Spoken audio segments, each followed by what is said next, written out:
Uh, let's go. First, in one of the greatest upsets in the regular season in history today, just now, that's why I came a little late. The New York football Giants went up to Seattle and totally dominated the Seahawks. And if I'm the Seattle Seahawks, after this game today, I'm looking myself hard in the mirror. First of all, let's do the roll call. Kid Roscoe, I love you. Mr. Pump and Dump, I love you. Uh, I see that Esther Fenn is in here. Welcome. EM is here. Pump and Dump. Let me do this game first because this game has shocked the hell out of me. The Giants totally and thoroughly destroyed the Seattle Seahawks today. I remember I told a gentleman named EM this morning that the Giant defense was better than the Dolphin defense. And he said to me, that's my opinion. Well, after I just saw just now, from the first play to the last play, the Giants defense is not only legit, folks, it's a championship defense. Now, what they do on offense moving forward, I don't know. But this number 22 kid, their running back today, put on a hell of a show in the second half. Totally dominated second half. Let me do what guys are saying in the chat room before I let everybody up. Mr. Pump and Dump says, my sorry Bears, they're killing me. They lost a big lead to the Lions. I saw that and lost. There will be a complete house cleaning, Mr. Pump and Dump in Chicago. I promise you that. Esther Finn says, what up? I just subscribed. Thank you very much. I want to see what this is all about. I heard a lot of good from my boys, Havoc and FM and EM. Appreciate you. Appreciate you. Thank you for coming aboard. Welcome to the family. Easy going to give me a minute or two, buddy, and we can start. What's up? Welcome back. EM, of course, will pick up our conversation for what we had this morning and on my pregame show.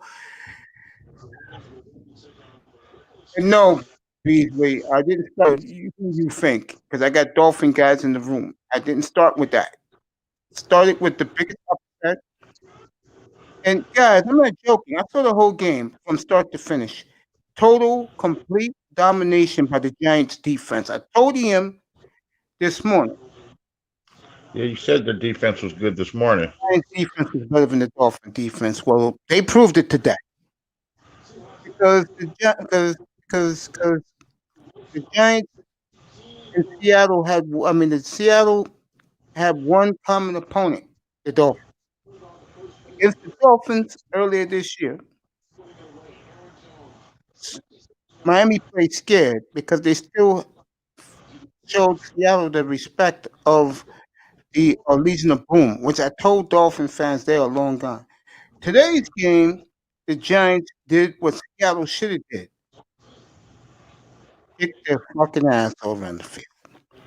Russell Wilson was beaten to a drum. Metcalf, Lockett, lockdown. What a win for the football Giants. If anyone sees Iman Perry, tell him come up after, congratulate him after this beatdown on the road for the football Giants.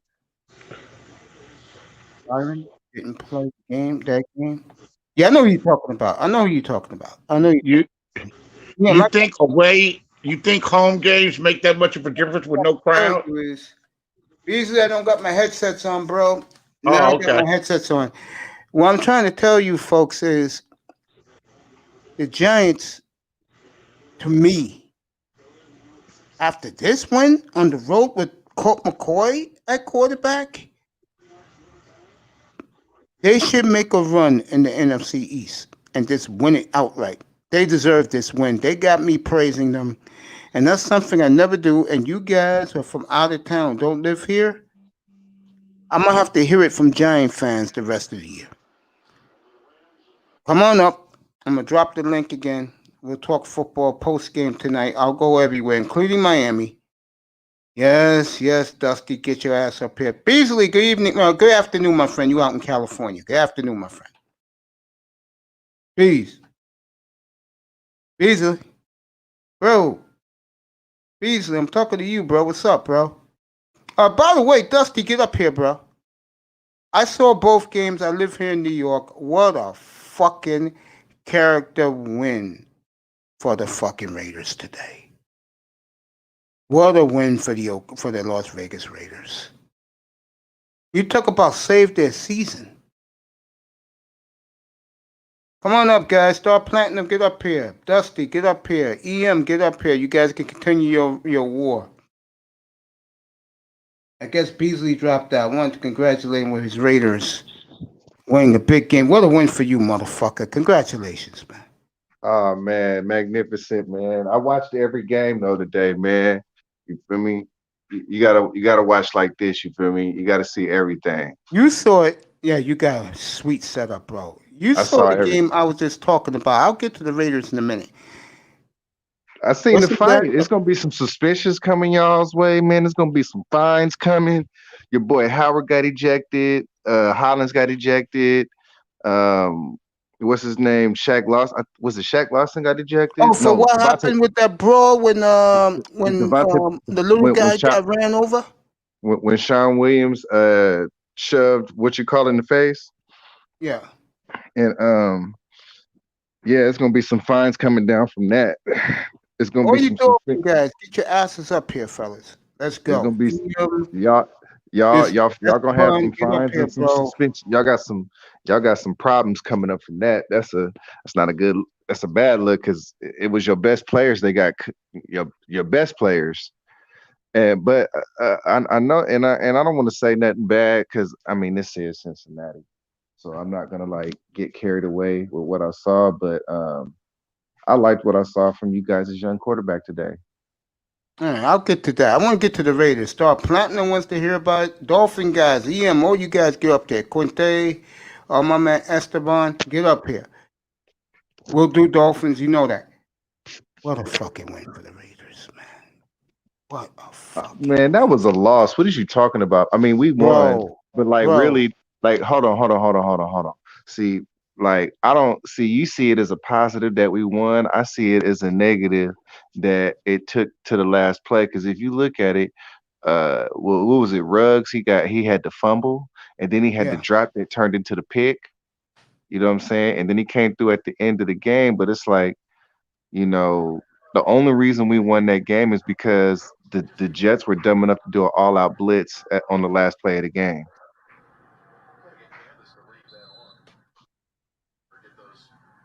So don't count that as like a character win. We lost that motherfucking game. I mean, we lost that motherfucker. That was a miracle. A miracle that he called an all-out blitz. That's all that was.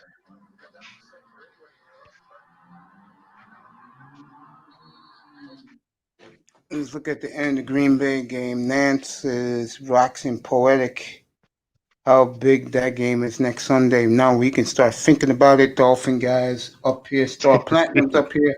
I guess my man TD is on right now because all these Dolphin guys who were lit, and I told him I was going. Oh, okay, he's coming up. EM's coming up. Yo, Esteban, if you're still here, come up. Cause I never talked to you before. Get your ass up here, bro. Everybody wants to come up. I don't give a fuck. The Raiders to me. I'm talking about the Patriots. The Patriots putting a spanking on motherfucking Los Angeles Rams. Yeah, I think it's 45 nothing New England. God damn, nigga, what? Yeah, we'll see. I'll see New England in 2 weeks when they go to Miami. It looked bad on this side. It looked real bad on this side. These niggas ain't putting no numbers up at all. What the? Wow. Zero. It's ugly. Aaron Rodgers would take a knee. That game's over. Yeah, it's over here. You ain't lying. I'm surprised about the Cardinals. Cardinals lost. Like, bro, I ain't surprised. that was gonna win. Fucking Dolphins, they did that motherfucking thing. I bet on the Colts. I won some money on the Colts. They motherfucking won. I thought the Bears gonna beat the Lions. They lost. Fucking Bears. God damn, nigga. Cleveland Fireman, Browns. what's up, my brother? What's Hey, up, Fireman? but didn't I tell y'all not to bet on the Raiders? They didn't cover. Yeah, it was 8.5. Didn't I tell you not to bet on them? That's right. Jalen Hurts played the second half, and he played pretty decent. I bet for the Jets to win, man. I don't got no hope. Oh, they benched him? Oh, he in the game right now. Oh, he sure is. Yeah, well, he played in the first half. Well, I'll say this: if he can get him into the playoffs, bye Carson Wentz. No, it's over for Philly because the Giants got a 2.5 game lead. Look, Chiefs about to whoop motherfucking Broncos ass tonight. That's a factory. Watch how this shit break down. I agree with that. Yo, Timothy Hourglass, welcome, my buddy. I said Cleveland would win. Yeah, Cleveland kicked ass today. They barely held on, but they kicked ass today. I told you that Vrabel wasn't a good coach. Bet on the Browns too. Me and the big time. He threw me the bread. You know what I'm saying? I like nigga Browns. The Browns is something about these Browns this year, man. These motherfuckers been doing a motherfucking thing, man. I can't say shit. Well, I knew they was gonna beat Tennessee though, What's man. What's up, Fireman? You my boy. You know that, nigga. Like Tennessee. That's a close-ass game though. Look how high the game was. This is a high-scoring game, bro. What, 76 points? Like, bro, that's a high-scoring game, man. God damn. Hey, you know what? I think I might have had the under on that one. I don't think I would have took the over on that. These niggas was going at each other, man. Because you were saying the over was somewhere like around 42 or 44, right? Yeah, it was something like that. Yeah, like 48. Yeah. I think it was like 48. Yeah, I wouldn't have took that. Tony Romo, man, did you have to say what you just said? What'd he say? What channel you watching? EM gets up here. I'm glad these Dolphin guys didn't come up. Why they ain't come up? I've been telling y'all, nigga, these motherfucking Dolphins been doing their motherfucking thing. And it was a low score game. Nigga, the Dolphins been balling. I can't say about that boy. Now, man, did you see those 2 strip sacks from Farrell today?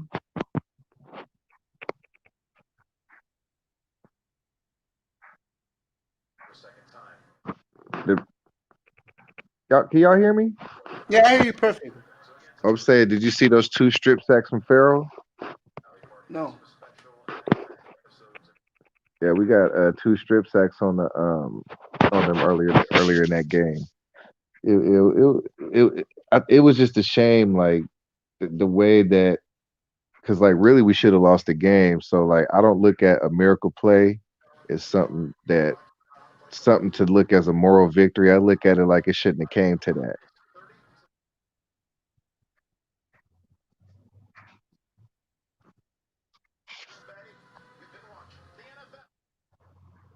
I called that Packers game. I already knew the Packers gonna whoop the Eagles ass. I already knew that was going down. Yeah, he said he's coming, so we'll get my brother up here. So, how in the F did the Pats end up putting up 45? So I'm looking forward to this goddamn game. I want to see how this shit gonna shake out. Which one, buddy? Next Sunday? No, tonight. Oh, they're blowing them out, man. I'm getting ready. I'm not even gonna scout the Chiefs, bro. I know how good they are, bro. Why do you think they're gonna cut Von Miller? That's the rumor out there. It ain't coming from me. I'm not making it up out of the sky, my brother. When Peter King says it, I buy it. But why at this point in the season? Is there like a benefit? They're not going nowhere, bro. They're gone. They only got 4 wins. They're going to be 4-8 after tonight, bro. It's over for them. Are they going to catch you? No. Are they going to catch me? No. Are they going to catch Cleveland? No. They're not going to catch none of these guys. But what I'm saying is, what's the benefit of cutting them now? You can go play for a contender. But why do they care about helping him? Because he brought them a ring, you know. It wasn't Peyton Manning with a broken neck. Well, I don't really feel why teams. I don't know.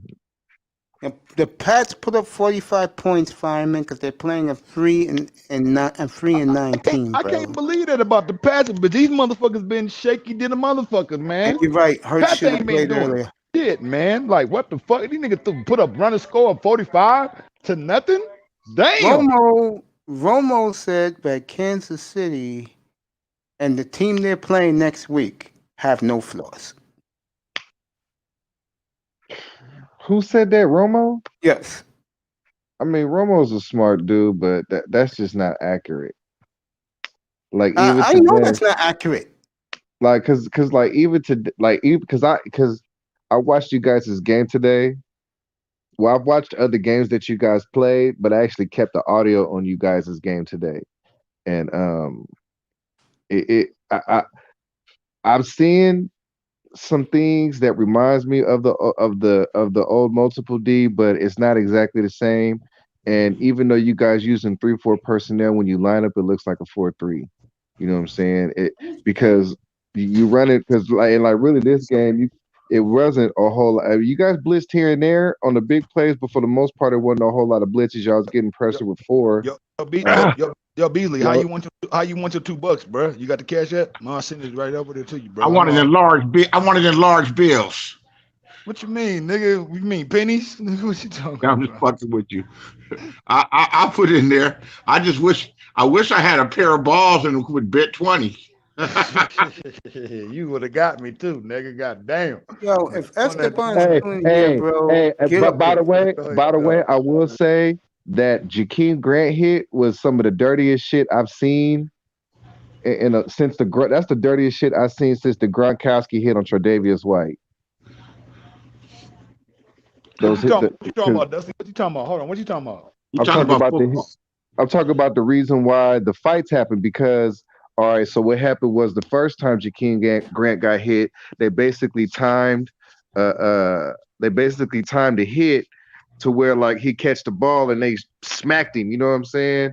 And when he got smacked, you know what I'm saying, basically like the first time they just called what happened with the Jets is that the Raiders, Henry Ruggs, 48-yard bomb at the end of the game.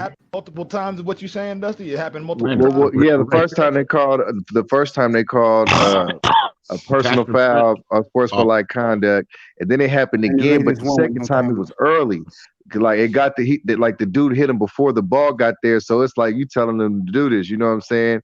And then it happened the third time after that. After that, they was chunking them. I'm talking like you know what I'm saying. What game was that? This was the Miami-Cincinnati game. Okay. They was chunking them. And Miami won that, right? My friend. Yeah, Miami won, but see the first half, Boyd and Xavier Howard got thrown out. You know what I'm saying? They had I assume they had got into it because I didn't catch that part. I was I stepped out, but I assume they had got into it, and they both got thrown out. Bad blood there. There's some bad blood. Teams don't like each other. And then the second half that happened with the third hit on Jakeem Grant. Which was dirty, you know what I'm saying? And he might have been talking shit throughout the week, or you never know. He's fucking somebody's girl. I'm gonna leave that alone, man. Oh shit! But what a win for the Raiders today. Fireman 25. Wait till y'all see that hit though. When you see the hit, you're gonna be like, "Ooh, I see why they was fighting." Wait till you see the hit. They just showed it on NBC pregame just now. The Raiders barely won. Yeah, but they got it done in the last second. They got it done. Just win, baby. I thought they were going to lose. Fucking Raiders, these goofy ass Raider niggas. These nigga Raiders is goofy as fuck, nigga. How the fuck you come this week to play? Last week you wasn't doing shit. What the fuck is going on? Hey, last week we ain't even practiced last week. I don't have an answer for you. They got 3 straight home games now in Vegas. The Colts next week. That's the big. What I was going to ask you before I got a phone call is, do you think that home field advantage really means something without a crowd? No. It has to neutralize. I mean, besides the other team traveling. I think Kansas City's going to have they let their fans in this year. Miami's not getting a home game, so I don't count Miami, even though they're going to have a big crowd in Miami next Sunday for the Chiefs. I think it does, depending. Like, I'll give you an Man, example. that's gonna be a good ass game, man. Miami and the Chiefs, nigga. That's gonna be that Oh, shit yeah. gonna be fucking fireworks. Starts Nigga. Tuesday morning God when they get damn. back from surgery in here, 10:30 Eastern time. Dolphins Chiefs week. Oh, I will say this: after watching the Jets, I see why they got rid of Adams. Yeah. Like they're pretty. Their secondary is on point, even though they're a really bad team. Their secondary is that they defense looked really. I mean, I know they gave up 31 points, but you know they defense was looking real good out there. How long you gonna be under the knife? It takes like 15 minutes. But it's the women that They're gonna tighten some skin up on your arm. Yeah, it's the women though that gets me excited about going. On some real shit, bro. Hopefully you be okay. Now I'll be all right, man. You'll hear me roaring 10:30 in the morning. They're not gonna even put you to sleep. Then that's a procedure. Yeah, they don't put me to sleep. Oh, they are? No, they don't. And when they Also, try to local? put me to sleep, I stay up. Like when I lost my finger, bro, I saw them put that shit in the meat grinder and pull it off, bro. I said, let me watch it. It's my finger. I'm man enough. And they gave me a standing ovation in the recovery room. No shit for being a stud. That's right, baby. This is I may not get asked, but I'm Damn, still a man, stud. you a Like I was saying. nigga. God damn. Toughest man ever. The nigga, I pulled my finger off like Ronnie Lott face ass. Oh man. I had him drill a cavity out one time without getting the shot. Good for you, bro. Doesn't it feel good to man up, bro? I want these motherfucking dentists to leave my teeth alone, nigga. Leave my goddamn teeth alone, goddamn it. They're like, I told you, black Get ass out to my start mouth, flossing. you hoe ass dentist ass niggas. Get out my mouth. Hey, the dentist like, hoe ass nigga, I told you to floss. Hey, I'm gonna do the game right now, but before I do it, how Hold did up, hoe ass nigga, I said floss. Trying to find the game here. Man, I done pulled my own goddamn what they call them teeth, them wisdom teeth, nigga. I've been good. I've been good. Shit out as a young cat, nigga. I pulled my own wisdom teeth out. They must not have been impacted. That's hey, I'm gonna tell you what I want. And that shit hurt. That shit hurt so much. Really? Hey man, I'm gonna tell y'all what I walked away with. Another thing I walked away with from. I know I killed old boy earlier for talking about Justin Jefferson, but man, that kid is good. I tried telling you, bro. That kid is good. Y'all gotta be careful with them dentists because with the wisdom teeth, bro, they try to put a chip. They try to put a chip in your motherfucking mouth, nigga.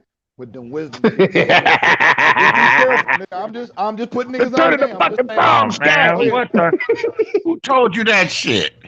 They turning the damn I told myself that shit, goddammit. Oh, you done made it up on your own. I knew there was something wrong. These niggas all in my mouth and shit. Like, what the fuck y'all niggas trying to do in my jaw? Nigga, what the fuck? And they trying to cut, because that's where the tooth is. They got to snatch that motherfucker out your jaw. Yeah, they got to do that, bro. And if it's impacted, I had one. The first one I had was impacted, man. That motherfucker had to dig and dig. He said, "You want me to take the rest of them?" I said, "Hell no." No, take all that shit. What you mean? Hold on. Over the course of 17 years, like every 4 or 5 years, I'd have another one taken out. All right, let me get to it since my man's here. Beasley almost old and toothless. I wish Esteban was up here. In my chat room. No, I'm wisdom toothless. Let me get to this. Miami wins 19-7 today. Should have been by a lot more. Should have been by a lot more. Tabula over for 296 and a touchdown. Should have been a lot more, but to get the job done. Ian, my friend, my question to you is: did you hear me say about the Giants today? Yeah, I heard you. All right. I'll talk about that later. I'm get to the game. What was your takeaway from the game, buddy? First off, it was the victory. I'll take it all day. It wasn't perfect. Tua, early on in the first half, I thought Tua, I don't know, man. I've been seeing that the last 2 or 3 games. Tua just hadn't looked settled to me. It's like he's a second or two ahead of the Florida offense at times. And I thought I thought today in the first half he was, he like I said, he was unsettled. And I felt like the second half they started doing a lot of things to to play their strengths to get him comfortable. Obviously, the running game, I think, in my opinion, opened up everything, which is why you saw the increased production from Tua. That fumble though, man. That fumble though. I mean, I would rather he not have fumbled, but I mean, the game was never in doubt. You know what I mean? I mean, it happens. He needs to clean that up. But all the running backs have fumbled in the last 2 weeks. Every last one. This is true, but I like what Myles Gaskin. I've been on record consistently talking about Myles Gaskins. I love Myles Gaskins. I'm almost willing to throw a dub on the championship. The Dolphins win the Super Bowl, man. I'm right there, man. Knock it off. I'm serious. Knock it off. I'm serious, man. He's serious. You'll probably get 100. You could cash out. You'll probably get it 100-1. You walk away with 2 racks. That's what I'm saying, bro. I'm almost, man. Nigga, I'm right there. Dolphins, man, been doing they motherfucking See, Star P. What? I got mad love for you, but see, you gonna have these Dolphins niggas sick in the chat. Now I'm gonna have to give them more medicine. I'm already running out. Bro, these niggas been balling. These niggas been balling, bro. He brought some of that. You cannot deny these niggas, man. He brought some of that Denver Kush smoke up y'all ass. Yeah, I don't even like Dolphins like that, but nigga, goddamn, these niggas been doing this goddamn thing, man. But bro, it's the Bengals, man. Let's keep it real. It's the Bengals. This ain't. Yeah. This is the Bengals. Yeah. Ask you a question. They were supposed to win it. They were supposed to win this game. They might not win. Hey, yo. So let me ask you a question, Mace. Yeah. What if you guys don't win another game? Because let's just look at this realistically. You got the Chiefs next week. They gonna win. They gonna win. Go ahead though, but nigga, I got some. Hey yo, Platt. I got some controversy for you, nigga. Go ahead. Hey yo, Platt. Let me give him the drip IV real quick, right?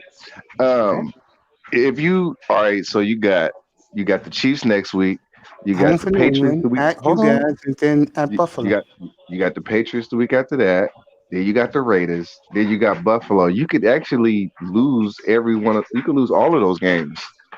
Bruh. We take it a It's game gonna at a time, it's gonna be a contender game with the Chiefs, but the Patriots, nigga, get them out of there. They perform their ass off I tonight. don't understand. Patriots when that comes. Get the Patriots out of there, bro. They ain't about to be doing shit against the Dolphins, bro. All right, let me ask You said the Giants? Or you said the Bills. The Bills, right? The Bills. They play the Bills, right? Last, in Buffalo. I like the Bills, but man, they not fucking with these spin. They not fucking with these spin niggas. They not, bro. I'm telling you. All right, go ahead. Ian, here's my question to you. Put that mute button on too. Put that mute button on the rest of it so I can finish my point. Like the question you gonna ask me. Okay. They keep interrupting me. Yeah. This is me and him, bro, right here. Do you believe we can play an effort like on defense like the Giants did to the Wolves and to Mahomes next week? Man, I don't know. That Kansas City offense, that's a different beast. I mean, we're not even just talking about the talent and the personnel, but the play calling. Andy Reid is one of the best to ever do it in terms of calling the offensive plays. No, I don't see them, just totally dominating the Chiefs. But I am comfortable with saying I do think we match up extremely well with them. I do think we will win next week, and I'm going to add this cherry on top of my declaration for next Sunday. This is going to be Tua Tagovailoa's statement game. Wow. When we look, as we move forward and we get further into this playoff chase, and if we win division, I think we're a playoff team. I think I think we're a playoff team. It's just a matter of whether we win a division or as a wild card.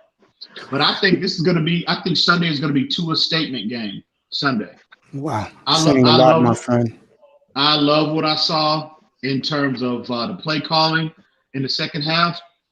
Today, I thought Tua was, I think mentally he was sharp in the second half.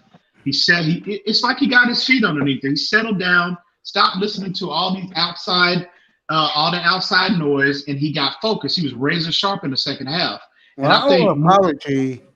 Hey, you want to celebrate coming up? I owe apology to Big Time because this past week he said that Tua was good to go, and I said, hell no, he ain't playing him. He wants to make the playoffs. I'll tell you this, and you're gonna think I'm crazy what I'm about to say. Mm.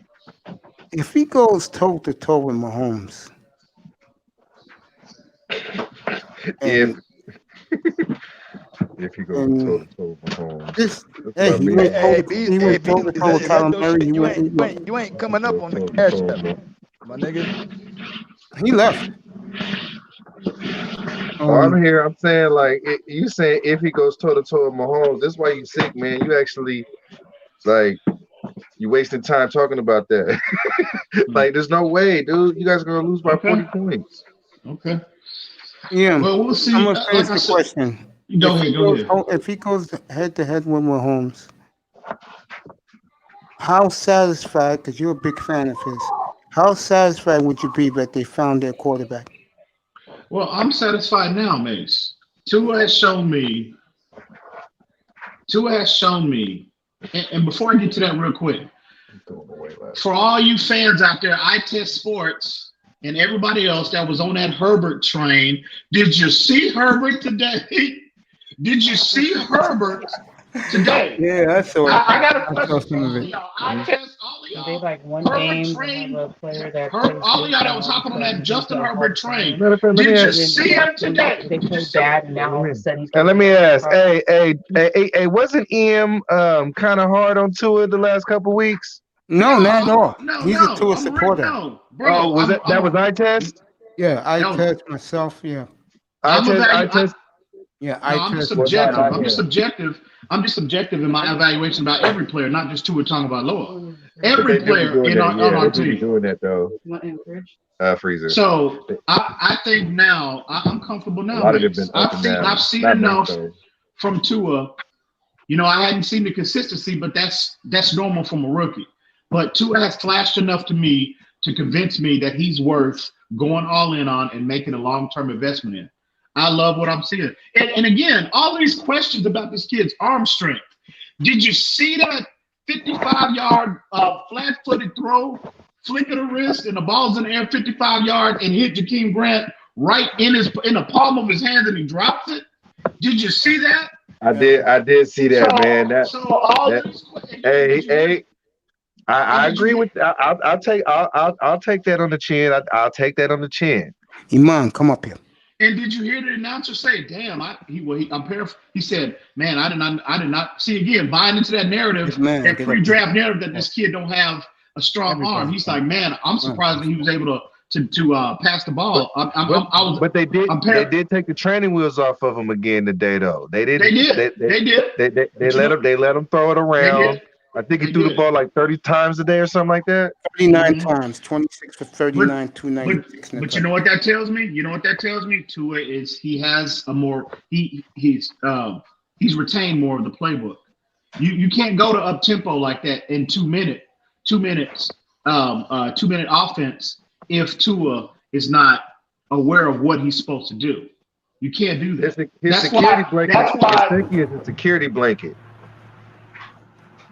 Well, you know, I mean, Giuseppe is a good weapon, is a good player. I wouldn't necessarily say security blanket. I think the running game for any quarterback is a security blanket. The best friend of a quarterback is the running game. Hey, Giuseppe was killing them today. Yeah, he was, but Tua was looking. They were featuring him more, and Tua was actually looking for him today. Now, Which you can credit. That's growth from Tua.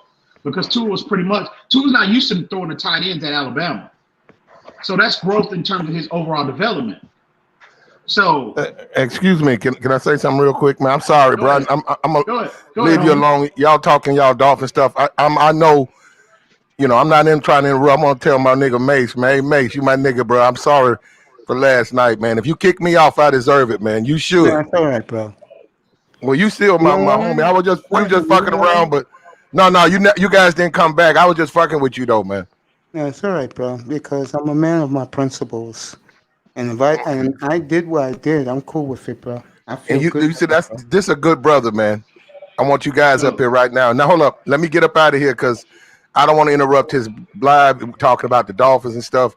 But I apologize to you. You're a real dude, man. You're a All right, man. If you kick I me love out, you, I bro. deserve it though, man. But all right, Let me let just me say get I up out love of you, here. Platinum, and we're good. We were just having fun though. It wasn't personal. I It's just all want you to right. know. I understand the Okay, bro. entertainment. All right. I know what was up there. I love you, bro. Okay. Hey.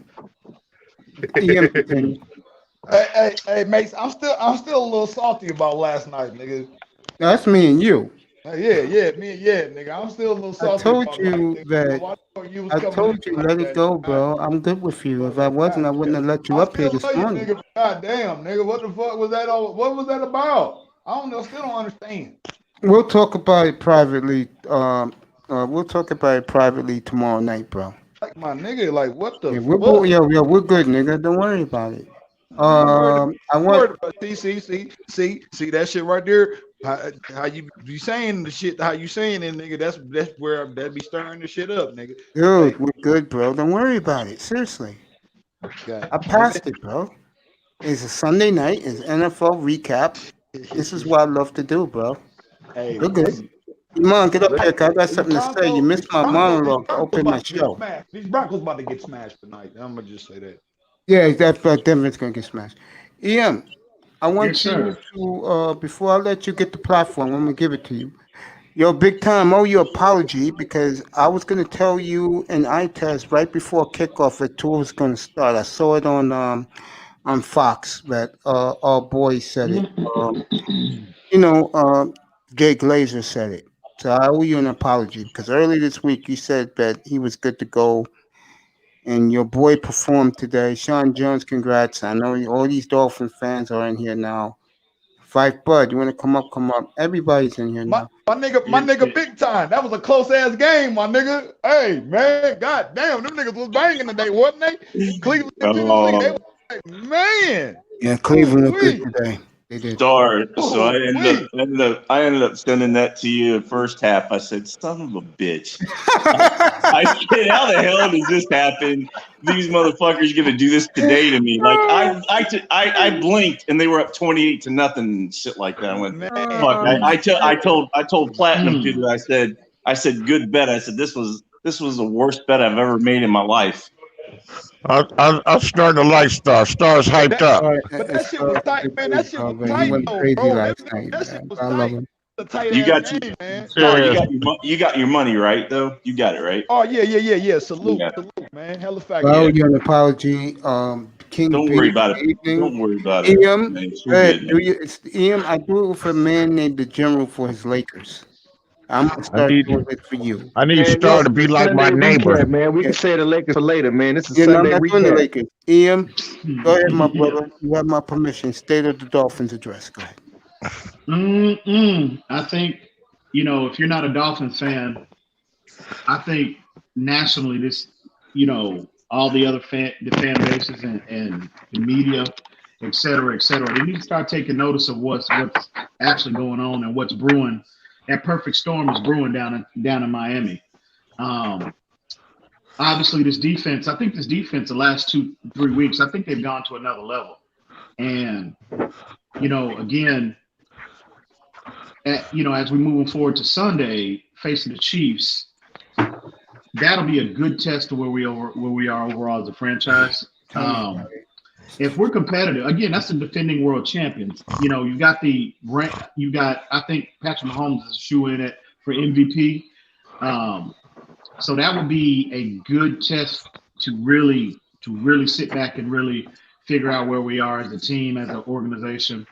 And I think we met again. Like I said, I would not be surprised. Actually, I'm anticipating a victory next week. I really am. I think this defense is that good. I think what I saw from Tua, I think Tua is going to gradually, under the radar, which I think a lot is by design. While Herbert has been getting all the headlines, while Joe Burrow's been getting all the headlines, all of this nonsense about us not drafting the right guy, all of this foolishness that these people was consistently putting out about this kid, I think he's flown under the radar and gradually he's gotten incrementally better.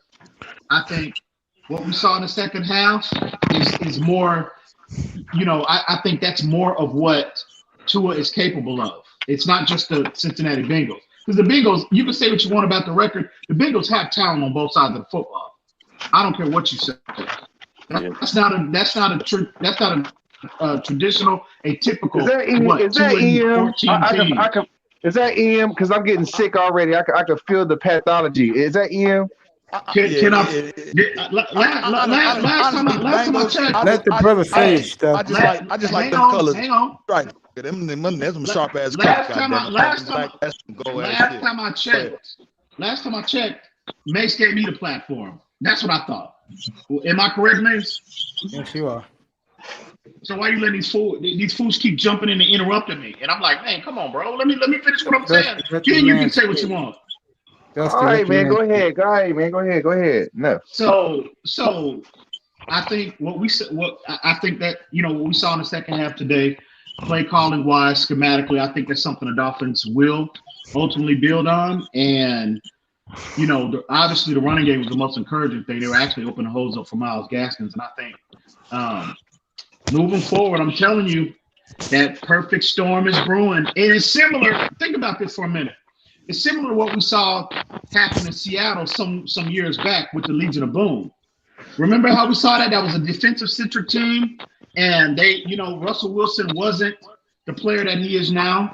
He was his first, second year in the league. They lean more on that defense, lean more on that running game, and you can see the similar approach the Dolphins are taking. And what happened was that Russell Wilson gradually got better and was able to give them enough to where the offense and defense were playing complementary of one another. And when we saw the end result, we saw that resulting in a Super Bowl win. Now, again, I might be a little ahead of myself, and I might have my homer hat on right now, saying that the Dolphins are going to win a championship in the next 2 to 3 years. But the way this defense is constructed, the way they're playing, the way the overall team is being constructed, I'm telling you right now, the rest of the country need to take notice, because that perfect storm is brewing down in South Florida. I'm telling you.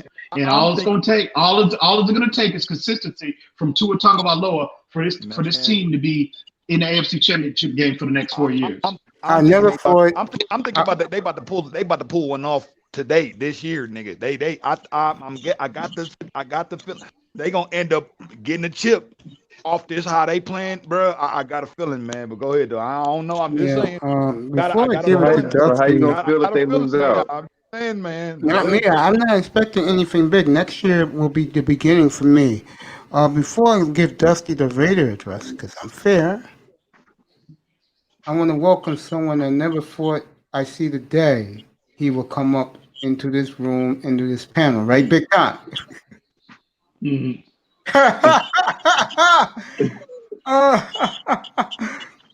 Esther Finn, pop up, bro. Hey, what's up, yo? I just heard about your channel from some of my boys, man, EM and Havoc, and thanks for having me on, man. I'm a fans fan. I'm checking it out, see what you got going. See what you got going over here. You know I am. Okay, cool, man. How are you? Yeah, That's what's up. How are you? What'd you say? How are you? Oh, I'm great, bro. It was a good win today. That first half was kind of I wasn't a big fan of it, but the second half adjustments were awesome, man. So I think Flo got onto the people he needed to get onto, and they made the necessary adjustments, and the execution was there. The run game finally looked decent in my eyes.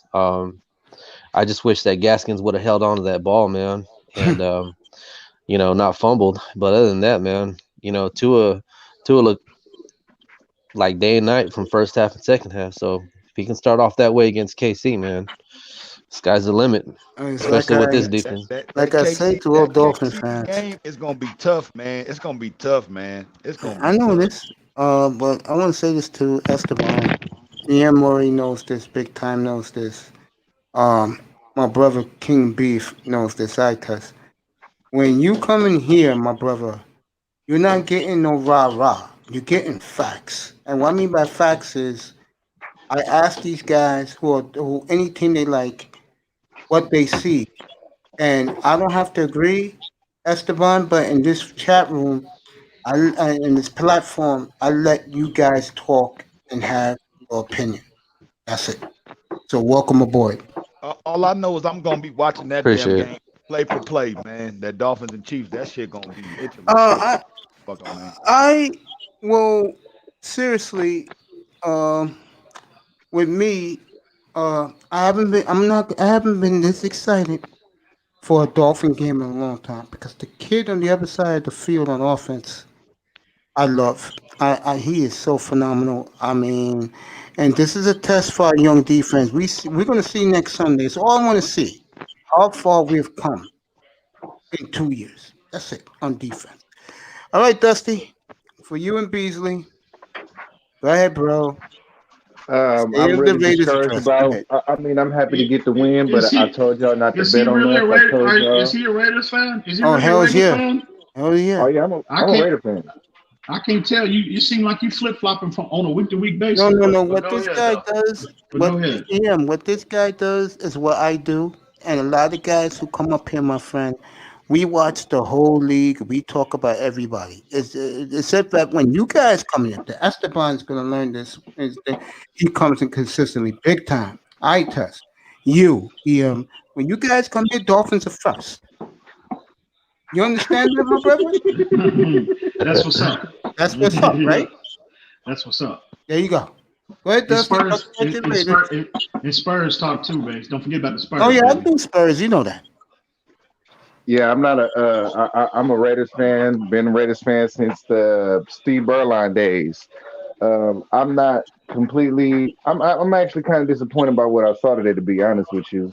I mean, I know you. I know Rookie gonna have a bad day every once in a while, but a drop to an interception, that fumble wasn't a good thing. They was gashing us in the run game real bad. I didn't like that at all. Like, they was gashing us in the run game. I mean, 20-yard run here, 40-yard run there. You know what I'm saying? It's a lot that we need to tighten up in that run game defense, man. And we did some good things, but at the same time, like we shouldn't have won this game. And just like I said, don't bet on this. We got the win, but they didn't cover. So, you know what I'm saying? It is what it is. We lucky to get the win, kept us alive in the playoff race, but they got to show me something next week. Hey, I tell you what though, they got problems when they face this. Derek Carr gonna have issues. He got major problems when he faces this defense in what 3 weeks? Yeah, He's 3 gonna have weeks big will be problems. in Vegas. Big problems, bro. Big problems. By the way, I will because I know the significance of this game. I will do that game play by play live on the air that night from Las Vegas, Nevada. It's good for the NFL that the Dolphins and Raiders are in playoff contention. I think it's good for the sport. By the way, um, the Raiders, if you didn't see it, last play for them in the game, 48 yards to Henry Ruggs the third, and the Raiders pulled rabbit out of the hat. And my man Dusty, as honest as he is, wasn't happy with the win. I That's why. mean, it was the Jets. They struggled against the Jets. I mean, Dusty, that's why you have my respect, my brother. I just wish I you mean, respected me a little more when I keep telling you that I believe that the Dolphins are a year away on defense. They're a nice defense right now. You And I'm know, gonna say this again. And I said this to him last night. Ian looked at me like, okay, I can see that. God help us if they beat the 17 next week and win. I think that based on what I've seen today, um, this is why I like the game that y'all played today in particular. When you look at what they did, the game because of what you guys have at running back, and because of what you guys the game plan, the difference of the game plan, like you guys ran more of a West Coast offense today. You know what I'm saying? You guys got it out quick. You know what I'm saying? Um, that you guys played to his strengths, which is what I've been saying y'all needed to do. And you know what I'm saying? It sounds to me like based on this week, like you guys actually are serious about Tua, and you're not just you guys are still high. I wanted to see from the coaching staff where they still high on him, and they showed me today that they are. Yeah. Well, I mean, they went. Well, if they wasn't here, they wouldn't have played them, bro. Exactly. Well, I think. I mean, we talked about this last week. You said that you felt that they weren't all. You wanted to find out whether or not they're all in on Tua. They're all in on Tua, and your concern was that schematically were they all in on him? They have been. Do you know what the difference is? Now they went, obviously the up tempo in the second half, but they went to a more, RPO play action based approach. But again, they've been trying to do that all year, but they just haven't had consistency in the running game. You can't have a RPO without the threat of a running game. You can't have play action without the threat of a running game. So what you saw today, which the production they got in the second half, you can clearly point a finger to the production we were getting at Miles Gaskin in the ground game. So again, that's what I'm saying. Hopefully they can build upon that they can develop some consistency on the ground, because again, that's just going to benefit the team. So because you saw early on in the first half when they couldn't run the football, they couldn't do anything offensively, and that defense got caught out on the field a little more than what they should have been. And you saw Cincinnati gradually starting to make plays, and it was because the defense got fatigued. Okay, so fast forward to the second half, the direct contrast of what you saw in the first half. They started running the football more. They started opening up holes. They started developing, getting consistency on the ground, and it opened everything up in the passing game, which Tua he got more comfortable. He started extending drives, left the defense on the field, and on the sideline, and we got the lead. Remember what I talked about this morning about this team is like night and day when we're playing with a lead and when we're not playing with a lead. And that's exactly what transpired in the second half. What I saw was that they went hurry up. You feel me? And that's what tired the other team. You feel me? Because they kept them on the field. You got it. Hurried it up. When they started the hurry up offense, the offense opened up. When I saw them going conventional, and like Dusty said, they did run a West Coast offense. It was mostly out routes and hitches in the middle of the field. So the RPO, it started working, but only after they started going hurry up and kind of caught the defense off balance. That's my opinion. Well, that's what I'm saying. That's what I said. They went up tempo first. They went up tempo. Oh, I didn't hear you say they went up tempo. Yeah. My bad. Is this eye test? This eye test? Yeah, it's eye test. Say, I got a question for you, my friend. I'm glad you showed up. Oh yeah, I'm glad you showed up. Did you get a chance to see Justin Herbert today? 64 Nintendo, what, Dusty? What the fuck? My fault, go ahead. I get it. Yeah, but that's I can't say that. Did you see Justin Herbert today, my friend? Belichick did a number on him. I ain't even gonna lie, bro. You got me. Yeah, he got him. I can't say nothing. Man. Wow, okay. Only thing I could rebuttal with is, did you see DK today? Did you see him drop another pass? Yep, I saw that whole game. Giants dominated him, bro. You know what I said? As soon as he dropped that, I saw him drop a pass. I said, that goddamn eye test. I know he's gonna be all over that. The first chance he gets. I'm watching everything. How does that loss make you feel about the Seahawks, Mace? Yes, Mace. We are it. Boy, them Niners tomorrow. Yeah, man. And I got the Niners tomorrow, bro. I'm highly disappointed in the Seahawks, bro. And they got their ass kicked today. What was this? What kind of performance was that tonight? That was scared performance. They were scared to go get that Giant defense. Giants had them on lock, bro. I watched the whole game. I'm gonna be, hey, I test. You already know my two brothers. They 49er fans, so I'm gonna be a 49er fan tomorrow. Bro, we back in. Who lost? Let me see. Arizona. No, but San Francisco is about to put it together, guys. Esteban, everybody losing. Yo, Esteban. Hold on, let me say one quick thing before you go to Esteban. Yeah. Bro, was it just me? Yo, he was just one reading it today, and he's been one reading it for a while. Who was that? You know who I'm talking about, your boy. Oh, no, he wasn't running wrong, bro. I don't know what you saw. One read. It was one read, no scanning the field. I don't know what you talk. I don't know what game you saw, but damn, one read and you getting what 200 plus yards and I'm sorry, like almost 200 yards in the second half, and he was one reading it. Oh, okay. Nah, bro. Esteban. Yo, Esteban. He What's up, was Mace? one reading it. Hey, What's up, bro? hey, he do got a point. He was one reading it. No, he wasn't. I'm not hearing that. Yeah, he nonsense, bro. was. Stop. Speak your Stop. opinion, bro. Go ahead, Esteban. What do you think of Tua one reading it today? He No, was man. one reading it. No, because he wasn't one reading because when he would step back, he was getting the ball out quick, but he wasn't one reading. He was actually he was actually scanning through his receivers. If you go back and watch it, he was not one reading. There's no way. There was times where he got rid of the ball, just kind of antsy. I guess you could call that one read. But no, I mean, you can't sit here and tell me that this guy threw for almost 300 yards and was one reading the whole game. It's He's ridiculous. not. And check this out. And see, let me put this out there real quick. If you look at his feet if you look at his feet when he's back there, like when his feet are fidgeting, he looks like he's looking through his progressions.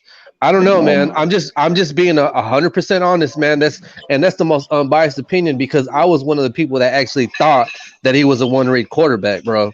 I mean, it might not have been the whole game, but I did see. I did see it over. I seen on over 8 or 9 completions. There was a lot of that. But let me ask you this though. This is what people gonna say if the Broncos beat the Chiefs tonight? I'm just wondering. Hang on. Let me address this one read issue. I don't know why these folks keep putting this foolishness out here in this community and misinforming the fan base. Okay. Look, man. There was a couple of plays where Gesicki. All right, go ahead. Let me make my point. Here, just because Tua gets the ball, a strength of his game is that his vision, number one, his release point, and his decision making. He's able to get the ball out faster than a normal rookie would. That don't make him a goddamn one read quarterback. Tom Brady is credited in the last, I would say, 15 years is a quarterback that gets the ball out quicker and faster than any other quarterback in the National Football League for the last 15 years. Are you calling him a goddamn one-read quarterback? Why is it never brought up with these? That's a strength. Y'all up here trying to spin that as a negative, and it's ridiculous. Did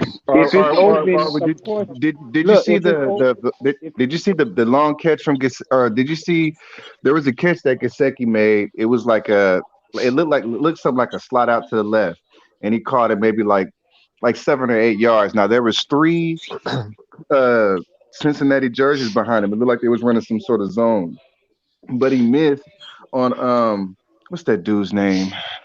Not Jakeem Grant. What was it? Antonio Callaway. He missed Antonio Callaway. Bro, you know what I'm saying?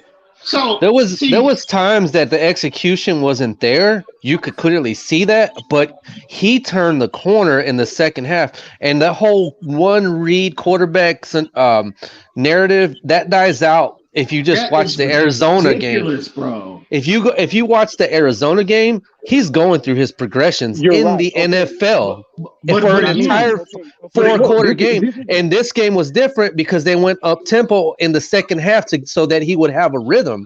That's just strategy. He's not a one-read quarterback. So I don't get why people say that. What you said, you're right. Look, that's what I mean. We'll give him opportunity. I did watch the Arizona game, and he did go through his progression. So I'm not just sitting here consistently saying he won read, but this game today, after he went up tempo, most of his completions were one read. And what I mean by one read quarterbacks, like you use Tom Brady as an example. Of course, if the ball is open, you get it to the open guy. That's your first read. But what I'm talking about is when your first read isn't open. Are you able to scan the field and get to your second progression? And today you didn't see him do that. Oh my God! Let me finish. Here's how I mean by one read. Watch just a couple clips. What you're gonna see is as soon as he says hike, instead of staring down the middle of the field, that's how you hold the safety. His head automatically goes to the side that he's throwing to. All right, whatever, bro. I'm just watching. First off, you know, again, his decision making. If the ball is getting out, which is by design, by the way, this is which is what your offensive coordinator do is get the ball out as fast as possible because you don't want to give a defense the time to react to what you're doing. Okay, that's not a narrative. That's not a negative, bro. Y'all will sit up here, bro. To sit here and say that this kid is a one read guy. You know, I'm not saying you're saying that right now, but I know where all this stems from. I know where all this one read narrative stems from. It's ridiculous. If you get in the if you would just look at tape, you would clearly see that this kid is just not a one read guy. And again, how many times do you see quarterbacks throughout the entire, every single Sunday, bro? You throw the football, you distribute the football where the person is open. Y'all are making the process complicated than what it is. I remember Dan Marino said all of this processing and all of this, getting through the second, third, fourth progression or whatnot. I mean, that's when you really, at the end of the day, a quarterback has time, okay, to get to his first, second, maybe his third. So this narrative about him getting to his fourth option and having to come back to his first or second option, it's just not unrealistic because quarterbacks don't have that kind of time. So the objective is always to distribute the football where the open man is, whether that be a one read, second read, or third read. So he has clearly, consistently put on tape that he can make the one read, make the open play, distribute the football where the man, where appropriately, where his receiver is open. He's put on tape that he can go to his second, third, and then come back to his first option. He's clearly, consistently put that on tape in the National Football League. I'm not talking about Alabama. So again, did he do that today? Absolutely he did. Absolutely he did. On that Jakeem Grant, that he dropped that that potential touchdown. That was his third read. You know what's crazy about you, bro? He was late getting to Jakeem Grant, even though he got the ball to him on time and in stride. But you heard the announcer say that. He was late. He was late seeing Jakeem Grant on that post route. Why? Because he's going through his first, he went through his second, and Jakeem Grant was his third option. All right, so why were so many balls thrown low? What do you mean thrown low? Okay, all right. A lot of the passes, like there was a pass that Parker caught that they thought was down, that he wasn't down. He picked it up off the ground. And then there was another pass where Parker was out the game. He had already got kicked out the game. And Jakeem Grant ran a one-step slant, and the pass was low to him. It was like on third down. If you're not one reading, basically what I'm saying is that's throwing under haste when you underthrow a receiver like that, especially when they're that wide open. And when you look on that pass to Devontae Parker, he tracked Devontae Parker because it was basically a drag route from the right to the left. He watched him the whole time. He did do a nice little sidestep to the left to avoid the sack and throw it. But even that pass was low. Bro, he's not going through his progressions as much as you think. I mean, in this game. I did give you Arizona game, but you want to be like, he never won. Nah. I'm still trying to understand this intentional ground perspective of things, man. Like, because it's weird. It's weird to me how quarterbacks, it's very convenient for them to just be able to throw a ball in the direction of a receiver, but they don't get a intentional grounding flag. Like that's what's kind of weird to me. Where they get banked out, where they about to get grabbed up by the motherfucking lineman, defensive lineman, man. They just throw it in the direct. Like, to me, that's too convenient. I've seen that shit way too many times, man. I just want to first off, the play to Devontae Parker, eye test. You sit up here trying to spin that as a narrative, bro. Did you see the ball placement? Okay. It was a nice pass. I'll give you that, but it was low, bro. And he tracked him he never looked at anyone else. But look, he couldn't put that ball. First off, he from the word go, as soon as he hiked the football, he had pressure in his face. He sidesteps the traffic, and there's a lot of traffic where Devontae Parker was. You had defenders around him. You had even other Dolphins in his path. So that's the only place he could have put and completed that football. That's the only place to put it, considering he had all that heat in his face. So for did he look at anyone else? I think, but did he have time to? Did he have time? That's the whole point. Sidestep, bro, and he looked at him the whole time going across the field. That's what I'm trying to tell you. For you to be sitting up here trying to spin that as a negative, bro, that was an outstanding play in my estimation. That was a nice throw. Outstanding. So, bro, I guess we're just seeing two different. I don't know what you're seeing. I mean, I'm not saying. My whole point today was he had a lot of one read completion. I didn't say overall that's what it is, but today that's what it was, bro. But you know what though? But the objective is the offense is to get the ball out, and that's probably by design. Okay, but that's the objective of any offense is to get the ball out of your quarterback's hands as fast as possible. That's the nature of the NFL. That's not relative to the Dolphins, bro. So y'all to be sitting up here trying to spin this narrative is ridiculous, bro. Y'all need to stop it. Y'all need to stop this foolishness. All I did was make an evaluation of today's game. I'm not spinning no narrative, bro. Man, that's it. You getting too emotional about it, bro. All I said was this shit dope. This shit dope. Niggas everybody come up here and talk this sports shit. I like this. I love this shit, man. Go ahead, though. My fault. Go ahead. Hey, Dwayne in the chat said a lot of pass plays were high-low schemes, so the progressions were quick. And on those high-low schemes, it's really only one read because you're singling out the defender, and whoever he chooses to guard, you have to throw it to the other person. So if he picks the tight end, you guard him, and if he picks the other, like. That's by design. See what y'all are saying. This is what you're saying. The play calling by design, okay, was RPO, quick rhythm based patterns. That was the approach in this game.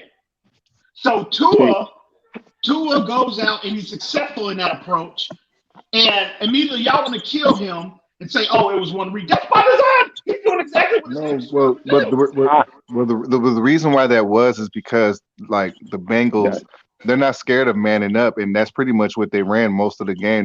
They manned up most of the game, which is why those high-low, what do they call it? Stick routes, whatever they're called, stick schemes, excuse me, whatever those are called. That's why those work, because they was running a lot of man coverage today. And basically, that's the offensive coordinator studying the opponent, studying tape and devising a game plan that would be successful against what they like to do defensively. Or I could look at it as the offensive coordinator saying, "This is what my quarterback does best, and I'm gonna tailor the game plan for him." One read. A smart coach would do that. But y'all are sitting up here saying, here's the way y'all are spin. The narrative is spun. The fact that that's the offensive approach for this week, you automatically say, "Oh, well, Tua can't go through his projections," which is ridiculous. That's what gets me upset, because y'all spin it as a negative. We ain't trying to get you upset, big dog, but there was like 2 or 3 times where Gesicki he threw it to Gesicki, and it was 3 jerseys like real close by. It was a couple times he did, probably 3 or 4 times he did that. That's why it's easy to come to that conclusion. But listen though, listen. Again, okay, if the game plan was what it was. Okay, Tua was successful implementing that game, executing that game plan. Y'all sit up here saying relative to this game today, okay, a lot of what y'all are saying is accurate. You clearly, Ray Charles could see what the approach was this in the second half, okay? But the thing is, y'all are automatically saying, "Oh, well, Tua can't." Today's game plan was more one read based, 1-2 read based.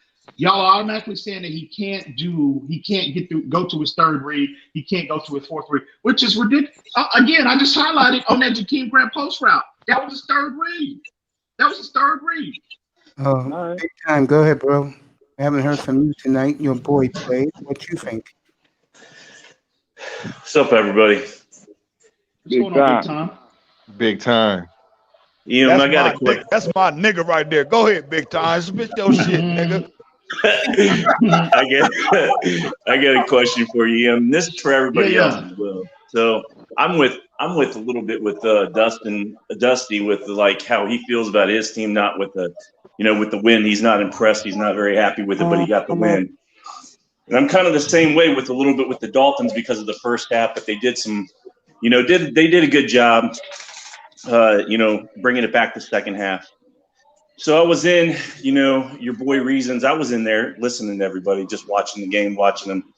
He getting a little upset and uptight a little bit. And I was watching some of the stats, and one of the stats that come out to me in the game was like 1 in 9, or is it like 1 in 9 or third downs? And, that's concerning.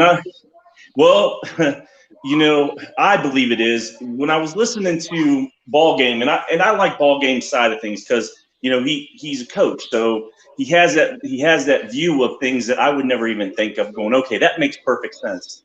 And he brought up a point like a few things. One, when the fight happened, he wants his players to go out there and fight for your team. It shows that you're a team. I get that part. And then he said, stats are not everything. And I get that part too. Don't get me wrong. And I think Dwayne, brought it up a little bit too with the fight. He said, you want a team that's, together with one another. But that's a catch-22 there. You know what I'm saying? The reason why I say that is that if we're trying to win now, and I understand about the players wanting to get out there and hold on to their teammates as well. These coaches should have stopped it and brought those players back, because that messes up our future to stay within contention.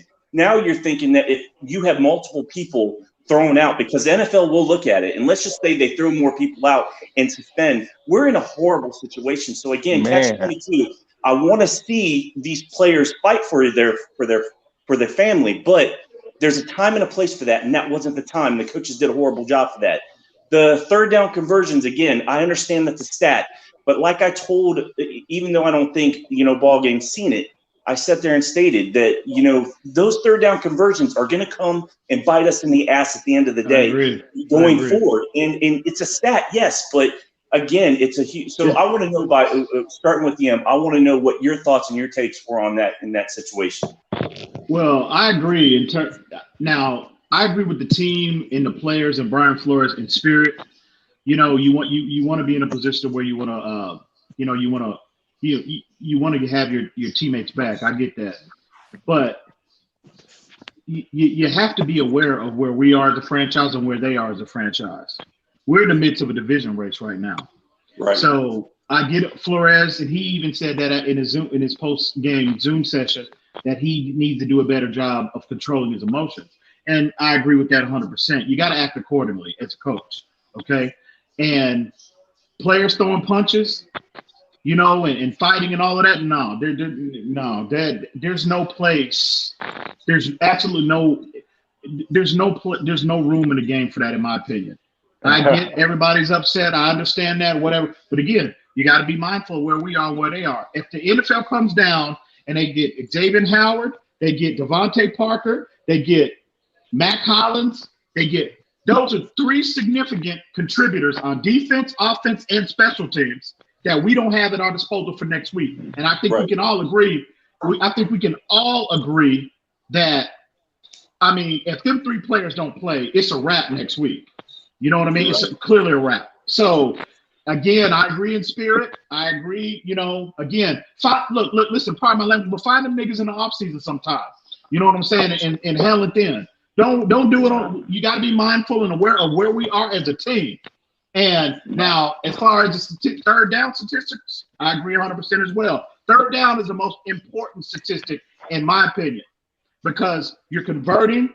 Your offense is converting. Is converting, obviously, third downs, and it's leaving your offense on the field, and it's protecting your defense and leaving your defense off the field. You're getting rest. Honey Badger for the pick, y'all. Honey Badger for the pick, y'all. My bad. But we can't go into next week and be 1 in whatever the statistics were, 1 in 8, 1 in 9, 1 in 10 on third down, and expect to be competitive with the Kansas City Chiefs. So no, I don't know what Ball Game was smoking. I don't know what he was saying. But I emphatically disagree. If he was saying that, I disagree with that. I think it was just third down conversions, third down statistics are the most important statistics in terms of offense. Yeah, I think he was just saying more statistics don't really mean anything as of right now because we're trying to win now. But that kind of, in a sense, and Ballgame's not here to defend himself, but it kind of contradicts what we're trying to do. We're trying to win. So if we take those players away and those third down conversions are not corrected, I mean, heck, we could have went through 3 games prior and we would have been very close games and we could have lost because of third down conversions. Now we would be talking about those third down conversions, but we're not because we're winning. So it kind of contradicts itself, It's Can I ask a question? Can I ask a question? Good. Well, I've seen how bad those hits were. Like Jakeem Grant, he's gonna wake up with bruises tomorrow, like straight up. Like he got toasted. You know what I'm saying? I agree. And it was some dirty stuff that happened to that boy. I agree. And so I understand. That was like Bounty Gate. That was Bounty Gate type situation. And you really want your teammates. You can't just let that slide. Thank you. But at the same time, you could have sent some scrubs to do it instead of your stars. Right. Yeah. No, but I'm not, Dusty, I'm not disagreeing with you. Yeah, I'm not disagreeing with you on that, Dusty. I'm not sitting there saying that they shouldn't have came out like that, and it wasn't dirt, and it was dirty. But there are a few things that could have happened. Hakeem Grant did it twice or 3 times where he didn't raise his arms up. That's 1. 2, even with that happening, the coaches didn't even stop them. I get why they want to go out there and they want to say, hey, you're not going to do this to us, but there's other ways of paying them back, okay? Because if we lose these players, we're done for the rest of the season. We're done. All right, but let me say this real quick, bro. Like when you're in the throes of competition, bro, like you ain't got no time to be thinking, bro. Like we're everybody talking right now from hindsight. But when you in it, bro, you in it. So ain't no time to be thinking. And what made it messed up for me was, bro, the president walking out there. I'm talking about Coach Flores. So, and one of the Bengals got close to him trying to like push him. Nah, all that like being cool. Nah, all that shit go out the window because what it's telling the rest of the league, you feel me? Even if it go down the way Big Time thinks, dog, stop all that bullshit. Because for years, the Dolphins been thought about as a cupcake team, bro. You can push them around. You got to stop that shit. It come a time, bro. You got to stop letting motherfucker push you around and let them know, like, look, I can go anywhere you want to go with it. You feel me? So I actually agree with that notion. That's a hell of a fact. Go ahead. If it comes down to us losing that game and possibly more games, it was worth doing that. I mean, because I get where you're coming from. I get where you're coming from. I get it. I do. And sometimes you have to do that. I get that. I've been a part of it too. But there's a sense of that you have to have our coaching set. The coach has to have our back as well as their backs. We have to have each other's backs. All those out players. There. That's what I mean. He jumped out there. We follow the general. But those players, but not all the players. I don't. Yeah, go ahead. Go ahead. Hey guys, it's looking like it might be an upset with the Broncos. This nigga defense is impeccable right now. God damn it! But go ahead though. My fault. Go ahead. You know how you get your you know how you have your teammates back. You go out there, you punish them on the field. That's what you do, because at the end of the day, they ain't playing for nothing. They are done. Their season is done. It was done 4 weeks ago. We are on the brink of something special that we haven't seen in 20 years. So you mean to tell me a few punches here and there, which nobody actually connected with anybody? You just swinging at air, okay? Two or three punches here and there is worth sacrificing potentially your season for? No. Hey, yo, hold on. Now, Em, now you make a very compelling argument. It's hard to disagree with it, but just let me play devil's advocate for a second. Now, if it was my team and Hunter Renfrow got laid out like that, and let's say, I don't know, Kwiatkowski, Max Crosby, and Jonathan Abrams gets into it with the other team, and we lose, the rest of the games or whatever because they're out for a significant period of time. it's bad that we lose the season, but I think what we learned from each other and the camaraderie that comes from that will carry over till the next year. And I think Thank that would act, you. and I think that would actually make it worth it. You know Come what on, though? bro. Steve Ross, listen here. If this potentially, I'm knocking on wood here. If those shenanigans, what transpired today, there's suspensions handed down, especially multiple game suspensions, and it winds up costing us a playoff berth 2 years down the road. Okay, you can't say, well, it'll carry over to next year. You don't know. We see teams go from worst to first. Teams get better, teams get worse on a yearly basis. You can't sit here and say, well, oh, it's going to carry over to next year. No, you have to strike while the iron is hot now in the National Football League. And I guarantee you, 3 years from now, if this winds up costing us the playoff berth and we don't get this thing on track, 3 years from now, Steve Ross is not going to want to hear nothing about what transpired today is the reason what costed us turning this franchise around. I don't want to hear that. No, absolutely not. The way, again, if it's to the point where you really want to respond and act out that way, send the fifth player on the depth chart, send the damn special teams players to go do that kind of foolishness. That's what you get us all at. You don't send your two best players on your offensive defense. You don't do that. No, the coach himself jumped out there. What you supposed to do? Well, that is where I I'm critical, somewhat critical of Flores, because you got to act accordingly. You got to act. You're in a presidential position. You got to act presidential. You have to. That goes along with it. So he acknowledged the fact that he has to maintain control of his emotions. He's human. He made a mistake. You know what I mean? He made a mistake and he'll correct it. He was rightfully upset about his I player like getting that shit, fucked up. man. He tired of motherfuckers pushing us around, bro. He said, fuck all that. And everybody jumping. But you know what, I test? You know what? He tired of everybody pushing us around on the field. There's only way to correct that. Stop them from pushing you and kicking your ass on the field on Sundays. That's how you remedy that situation. That's how you remedy that. You don't take it to the streets.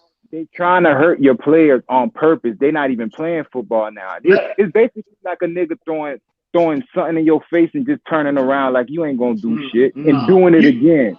They took this situation.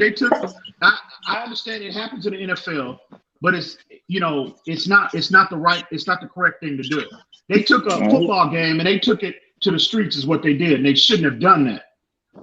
Clearly, they should not have done that. I'm for all the nigga shit, man. So I'm for all the niggatry. So I personally would have, like, if I was, on that team, I personally would have fired on somebody. So especially Boyd, man, he needed to get hit. In the Mike Thomas, I would have fired on both of them straight up, man, because like you like, man, you could end up with that CTE, man. I agree. I agree with both. I agree with both guys. I agree with EM that the Dolphins should have held their composure because they had a chance right now to lose some players for the big game next week in future games. But I also agree with my boy iTest because you cannot let niggas come into your building and punk you, bro. Especially the fucking Bengals. Fuck out of here. Hey, but look, Mace. That's a hella factor. Yeah. Look. That's not. I don't look at that situation as them punking us. That was just. I don't know what was. First off, there needs to be an investigation conducted immediately into why. That was targeted. That was. I mean, he wasn't even playing the football. I mean, he just totally disregarded everything around him. His focus was knocking the hell out of Jakeem Grant. Twice, not once but twice. If you known to be cookie, bro, niggas gonna keep trying you. You gotta say, yo, stop all that, bro. I don't think it was more that, man. Like straight up, I think you guys needed that. Not to say you needed the suspension or anything like that, but like as far as a morale boost, man, y'all needed that. I disagree. I don't think. First off, teams are not coming to my house and trying to come through my windows and trying to punk me. They're trying to punk me on a damn football field. That's where it needs to be left. If they come, if you see these niggas in the streets and they try to pump you, that's different. But they are not. This is a football. This is what you do for a living. It's very similar, This bro. is, no, it's not, bro. No, it's not. No, it's not. No, it's not. It No, is, it's not, bro. Yes, it It's is. not. This shit It's translates. not. Hey, This shit translates. What happened in the street translates to real life. No, Yes, stop it it. is. Stop it. When you're in that locker room with your Yeah, brothers, calm down, buddy. when you're in that locker What room was with your Devontae brothers, Parker bro, supposed to do? Let me go a that's what step you're further. expected to do. Go ahead, what Let was me say Devontae? this. Hold on, let me say this real out quick. there. I saw Flores over there. The Everybody Bengal over there. player shoved his arm, bro. They should have. I'm glad the Dolphins stood there with that coach. They should have fucking lit that motherfucker up. Listen, I'm Bro, not saying. I'm not Bengal saying. hit my I'm coach, not bro. saying. one quick question. Listen. What was Devontae Parker supposed to do? Like, let me ask you. A nigga put you in the face. What you supposed to do? Walk away? He shoved him in the face. Well. You ain't see that? Hey, but shout out to Mac Hollins. You put your motherfucking hands in my face, nigga. We boxing, nigga. What's up, nigga? I'm gonna knock your ass out. Nigga, do that. Try that shit, nigga. It's going down. He did That's him like exactly what Sermon did Rosenberg a few years ago. Like Now, hang on. Now, if Like I didn't Seymour see did that. I Rosenberg. didn't see nobody hit Devontae in the face. I didn't see that. Oh, dog, I got the replay, bro. he Look at the mushed him in the replay. face. He mushed So him right in the somebody face. saw. Yeah, we cool, bro. Yeah, Okay, as soon as mushed him. everybody walked over, Coach Flores was walking over, they kind of pushed him back. And And they one put of the him on, defensive bro. linemen, Nigga, you mush me, you dare put in your the goddamn face, hands bro. in my face, nigga. I'm gonna Dog, bro, crack your ass. That's a hell of his factory. helmet, Go ahead. bro, Devontae Parker helmet came off, bro, and that's what started the fight. And let me ask you one I didn't quick see question. that. I didn't see Let me that. ask you I one didn't quick see that. question. When was the last time you saw a pulse out of Devontae Parker? You feel me? Like, I always thought that nigga was a cool ass nigga. He was actually in the middle of all that shit. Yeah, when the last Bro. time you saw a Dolphin team get into a brawl like that and go to the other team's sideline, bro? I Can I agree. Hey, listen. say They something need, quick? Can I say y'all something? needed to do that. Y'all First needed off, to do that for Lil Bro though. Y'all needed to do that for Lil Bro. Hey, listen. I didn't know somebody had stolen Devontae Parker. I didn't see that. I just saw. It wasn't quite a steal. It wasn't quite he stole him, but he mushed him in the face. Like if you remember, like 3 or 4 years ago when Richard Seymour mushed Rosenberg in the face, you remember that? Yeah. Oh yeah. It was like that. Yeah. Oh, okay. Can I say? Yeah, go ahead, big Go time. ahead, big time. No, I didn't want to interrupt. Sorry, Ian, but so yeah, I apologize. I didn't want to start something up, but it was just a question of mine, just curious, and I agree with Ian. I mean, I felt the same way, but I do get what everybody else is saying on that part. But let me bring up a little bit of past to you, all right? And this is the reason why I say I get the reason why it happened and it needed to happen. But then how is Flores going to stop from this happening again? Because we can't do this all the time or we're going to have no players at all. But let me go back a little bit, a few years back. It was because I live in Cincinnati. So you have Pittsburgh and Cincinnati in the playoff. They're in the playoff, all right? And it would be Cincinnati's first win in a playoff in multiple years. You have Pac-Man Jones that starts some shit up because of some stupid shit. And then Vontaze Burfict, which is a badass motherfucker, don't get me wrong, but he has a hot head. And if it wasn't for him, Cincinnati would have won the game. So now you're going through this whole process of two players that could not keep themselves from actually just a minute ago. Vontaze Burfict just did something great and turns right back around to something so stupid that cost them the game to go into winning their first playoff game within multiple years. That cannot happen. I get that we want some payback, and maybe this was the game to do it. But if we do it more where Flores has no control, then he's not the coach I thought he would be. Because if you look at Mike Tomlin and how he acts, he would. Exactly. There'd be something else there that he would do, Man, and maybe Mike Tomlin would be chest bumping. Go ahead. I didn't mean to cut you off, but Mike Tomlin would be chest bumping. Welcome to the family, my brother.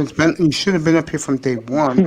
You know what? I agree with you because now when you think about it, Mr. Flores, he's a scout. Like that's where he came up. Like he's a scout, and that's probably why they say him and Greer getting along. They was talking about him and Greer getting along today because they're both general manager minded. But the thing is, man, you got to have an enforcer on the team, man. You got to have an enforcer. You got to have somebody who's That's a not designated ass whooper, like a James Harrison type. Go get let me see. Go get somebody like go get Jonathan Ledbetter. Go get one of them fourth, fifth practice squad guys. Have him get run on the field and do that. If it's all that. You got your bet. You got arguably the bet. Xavier Howard's in a conversation of being one of the best players, a top 10 player in the entire National Football League. You got your number one player on offense, engaging in that. Now, again, I didn't see the dude put his hands on Parker first. I'm gonna have to go back and watch that. But you'll see it tomorrow. But even with that being said, I would have liked. Still, you have to be aware of where you are and what you. Again, this is your job. This is your livelihood. He's a young coach. I don't think it'll happen too much no more. I think he'll call Bill and ask him for advice.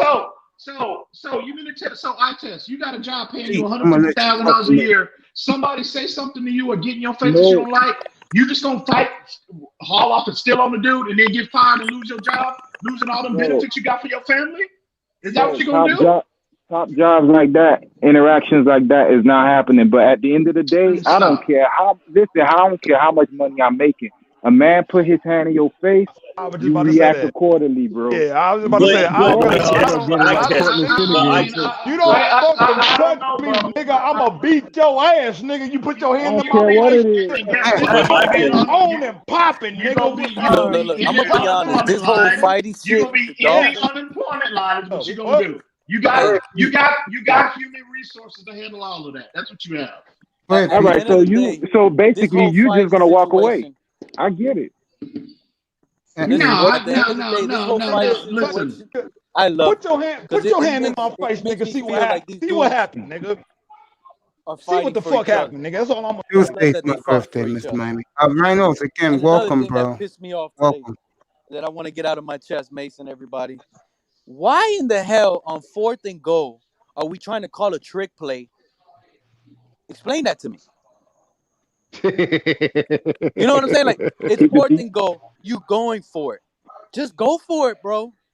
Just go for it. Why you gotta do What have they some shown, miraculous Pete? shit? They went 1 for 9 on 3rd down. The play They calling went is 1 for absolutely 10 on horrible from 3rd 2nd down, to 3rd bro. down, Pete.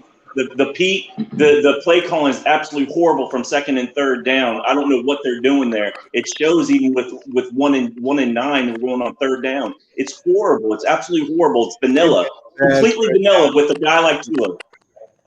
Well, hold on, Lou, what you talking about? 2020, what you talking about, Lou? Lou, you know I'm a gambling man. What you talking about, Lou? What Lou talking about? 20 on what? On fighting?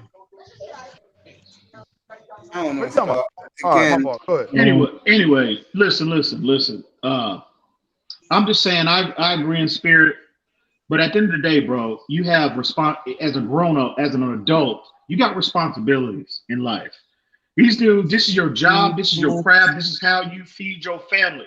So you mean to tell me if a situation, and I get defending yourself. I'm not saying sit up here and just be a punching bag for nobody, but everything is situational.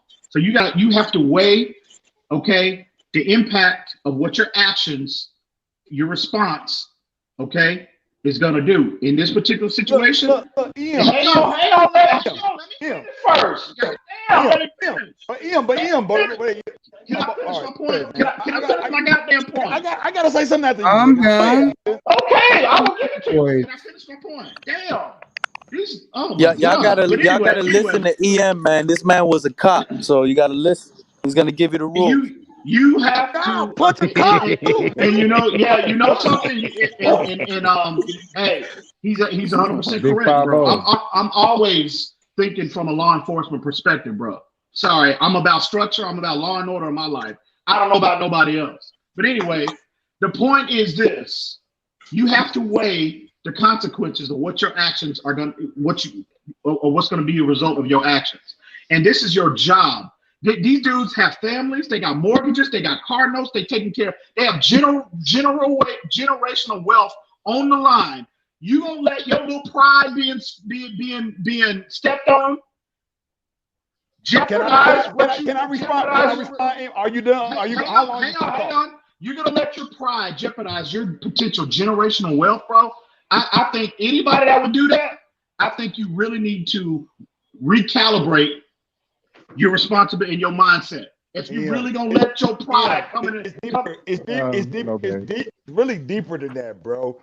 You bro. Like on the surface with a lot of shit. If the public views you seen as a pushover, you know what's gonna happen? You're gonna give a damn about the hold on though, bro. People's opinions. Look, if motherfucker view your ass and they see that, they witness that shit that's happening to you, you a whole ass nigga. And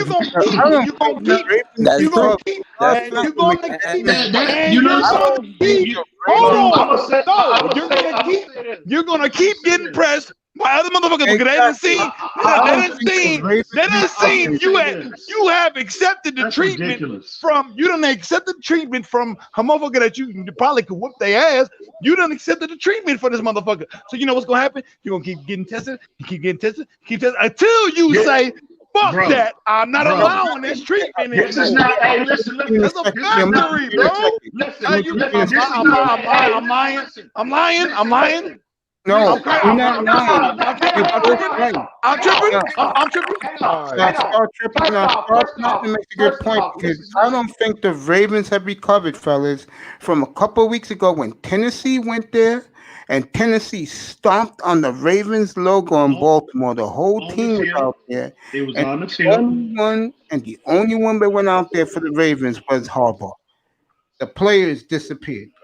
Thank you. Hey, Lou. I ain't making no bet on this game. This game is flip. So Mace, I got a question for you, Mace. I got a question for you.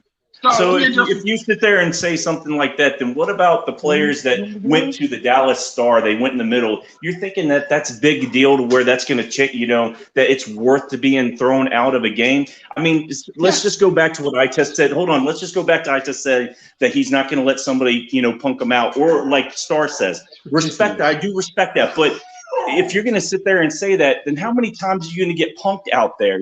One time you get hit in the head, you're going to go after him. Then you're going to be kicked out. You're never going to be in the game. You're never going to be in the game.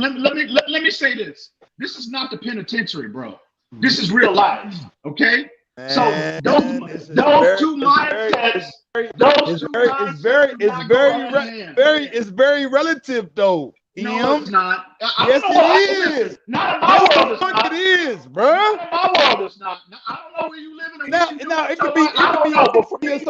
could be a certain thing with not coming to the agreements of the mind of thinking. That's still a battle.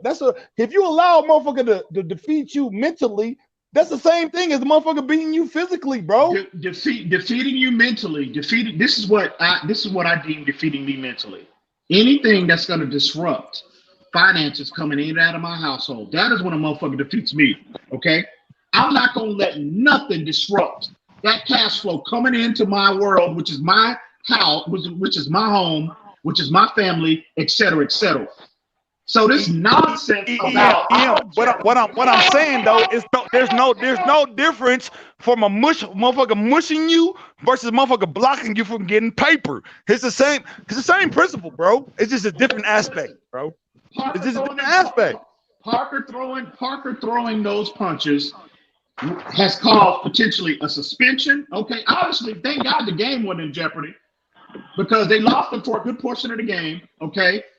You probably gonna get suspended. Hopefully, knock on wood, he doesn't. And on top of that, it's gonna be a minimum of $25,000 coming out your pocket. I don't know. That's a lot of money to me. I don't know about you, anybody else, but $25,000, even if you're a million, that's a lot of goddamn money. That's a lot of bread. That's out of the factory. And I don't want to throw that. I don't want to just throw that.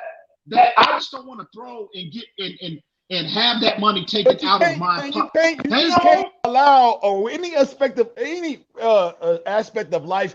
You can't allow motherfuckers to push you around. You know what you do. You're going to be treated accordingly, nigga, in life and business. You know what you do. You know what you do. You can't allow that. Because you're setting the precedence if you do, bro. No. You're letting the motherfuckers know. You're like, oh, you're This is okay. what you You're do. cool. This You're is- cool with this that. is- Oh, you're this- okay with that. So I'm gonna try your motherfucking ass too. That's what's gonna happen, bro. Bro, it's not. That's It's what- not. that's- You know that's what you do? All right. You line up, you put your helmet on, and you beat the hell out of them on the field, and you get on a 3, 4, 5 game winning streak, and you win the division and get in the playoffs. That's how you get back at them idiots. That's how you handle that and remedy that situation. Hey, yo, Eve, you know, you make a good point because it is a lot of bread coming out your paycheck. You know what I'm saying? That 25 bands ain't no small amount of money. I don't care how rich you is, right? But at the same time, when you see what happened to Jakeem Grant, if I was the owner, nigga, I'd pay all them niggas fines. And he probably is. He probably, and I would too. I would too. Like, don't even I'm worry just about saying, that. listen, Dusty. I'm just saying, I understand, and I understand the response. I get it. I understand. But all I'm saying is, you got to be mindful of where we are and what's on the line. We could. Who the hell knows? Once you get in the playoffs, we all know anything can happen. Look at the Tennessee Titans of last year. Nobody at the beginning of the playoff season last year, nobody thought the Titans would be in the AFC championship game. Nobody did. So you got to be mindful of that. So what is more important? Number one, your cash, your check. It should be the priority, and then two, the overall team success. And losing Xavier Howard and Devontae Parker for throwing a couple of punches that didn't even connect, okay, is going to hurt us more in the long term than it's going to hurt the goddamn Cincinnati Bengals. Of course. Period. That's obvious. Now, I don't think that it'll happen again because, like, I mean, if you look at those plays, I mean, I don't think nobody else is going to blatantly target Jakeem Grant like that, the way that they did. So I think that a situation like that is unlikely to happen again. But I also think that that Flores is going to learn from this. I think Bill is going to highlight and be like, "Look, youngster, you know, tighten that up." You know what I'm saying, enemy. And I think Flores will come out on the right side of this at the end of the day. Well, let me say this for Flores. I've been telling my boy Dusty all week long, and you saw it today. What's up, Heifel? And you saw it today. They love the coach. They love their coach. I did see that. Absolutely. I love him. Oh, no. Dusty didn't realize I kept telling him this all week. I'm telling you, Dusty, you think I'm joking. Those young boys jumped out there. He play the jumped game out of their there. lives on defense next Sunday against Kansas City. I'm telling you. Bro, They're you can't not tell gonna let that nobody. man down. You can't tell him nothing. His coach jumped out there. He did what he's supposed to do. And then on top of that, a man put his hand in your face and you just supposed to, I'm gonna use money. I don't think that player. All right, let me say this real quick before you go ahead. Let me say this. Like I feel you, bro. I live a structured life, and I live a life is such that I don't go out looking for trouble. Even do I. Bro, if a motherfucker put his hand in my face, I ain't got time to think. Because let me tell you, listen, let me. No, you're right. You're right, though. Oh, damn! I agree. Listen. I test. What did I say? Y'all about to let that shit slide? Listen. See, this is what we have to. Listen. This is what you have to differentiate. It's one thing to do it in the streets, but it's one thing to do it when you're at work, bro. You know what I'm saying? This is a different type of job. This is a job where everybody running into each other, bro. This is a bunch of, let me finish. Let me finish. Go ahead. My bad. Go ahead. This isn't a Fortune 500 company where you dressed up in a suit and tie. This is a job where motherfuckers running into each other. Everybody, you know what I'm saying, souped up. So, of course, aggression is going to happen. So what I'm saying, you got to, like you said, you got to take it by case basis. In this particular case, my coach jump out there because of some dirty shit y'all doing that we ain't start. Like I said, I live a structured life. I don't start no shit. So if a nigga come over here fucking with me, I have the right to do what I got to do, bro. And Parker saw his coach jumped out there because remember, they did it the first time, we let it slide. And then you jump out there, do it again, and then I see the general jump out there. Nah, it's whatever, bro. Like I'm gonna go wherever you want to go. Obviously, you didn't see. You think it's I'm sorry. sweet. Go ahead. Yeah, that's what I'm saying. You think it's sweet. So after I do this, then everybody else and you will know, dog, stop playing with me. But here's the thing. You saw Flores come off, come up off the sideline. True, but you didn't see him throwing punches. You did not see Flores throw one punch. A Bengal player blocked him off, and then one of our players was like, "Get your hand off of him." And the Bengals player, I don't think he meant any harm. He was just trying to de-escalate the situation. Man, none of that matters though, bro. I get it, bro. It's already a flare, nigga. Like you already violated, nigga. It's on and popping now, nigga. I'll say it again. I get it though. I'm not advocating violence, but in this particular situation, I'm not either. But I'm just saying, like, nigga, you ain't gonna get that off. You ain't gonna get that off on me, nigga. You're not. First off, it was a football play that sparked all of this, right? Was it not a football play, or was it did somebody get punched in the face first? It was a football play. Well, it was a football play. So how you get back at the opposition? How you respond? Again, these niggas ain't coming in your back window. They ain't coming in kicking in your front door, bro.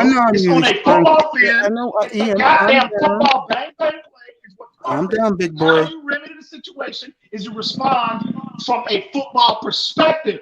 This is not the streets, bro. This is their job. Yeah, you get the ass on the scoreboard. Hey, yo, Ian. Can I ask you a question, big dog? Yeah.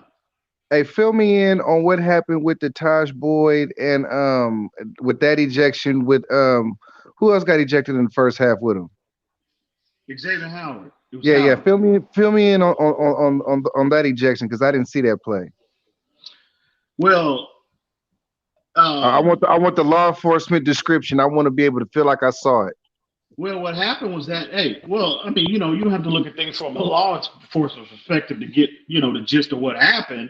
Dude, he got tackled. Xavier Howard kind of nudged him a little bit when he was out of bounds. Tyler Boyd gets, I guess he took offense to that, and and Xavier Howard was clearly talking to him. They probably had been talking the whole game, and he clearly was talking to him. And he turns around and actually he's punched. I think that was Eric Wrao. I think. Yeah, it was Eric Wrao. He actually swung and connected with Eric Wrao and not Xavier Howard. But Xavier Howard responded with a little, he swung or whatever. He didn't even connect. He swung and hit air. And the referees got, immediately got between them and they de-escalated the situation and they ejected them, ejected both of them. I'm gonna say so the aggressor was clearly Tyler Boyd in that situation. They were aggressive all game. All game they was aggressive. When was you gonna be like, yo, stop? He got ejected. He got punished. Listen. They went to the court of law, which is the referees, okay? They went over the evidence. They went over the court of law. I like that. I'm gonna give you a law enforcement perspective. That's what you want. They went in the court. They sat down in the court of law. They went over the evidence, which is the tape. Responded appropriately and ejected him. He got sent to prison. He got ejected. By the way, it was Byron Jones who he hit.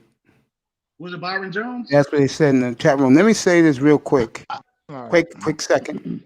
How has the Ravens recovered since Tennessee stomped on their logo and beat them very easily in overtime? And what I mean by that is they made Lamar go 3-and-out. I saw this whole game, and then they just drove down the field, and Henry ran 50 yards for the game-winning touchdown over. How has the Ravens recovered since they got punked? See, man, something you're reaching, bro. I'm not reaching, bro. I really believe the Dolphins, for the first time, and God knows when, as a team, players, stuck up for each other and went on those motherfuckers' sidelines and told each other, okay, you want to play this? We'll play this. But Mace, the best way to stick up for your brother is to perform on the football field. I agree with that, my friend, but I think for this one time only, Ian, one time only, this is good for this group because, again, I proved Dusty wrong. Not if suspensions are handed out. Not if Parker gets suspended. Not if Xavier Howard will be at the house Okay, next week. if that happens, then I'll eat my words. And on Tuesday morning, because they announced the suspensions early, if that happens, then I will come back Tuesday morning, and I will tell you guys they fucked up. And you was right. I agree with both guys. I agree with you. They should have just kept it on the field and beat them on the scoreboard. And I agree with Star and King Beef. I know who you are, King Beef. Dusty That you too. don't let niggas come. Say your name. Your name is Altez. Say Yeah, you don't say your let goddamn name. Your name is come to Altez. your house and punk you. King Beef.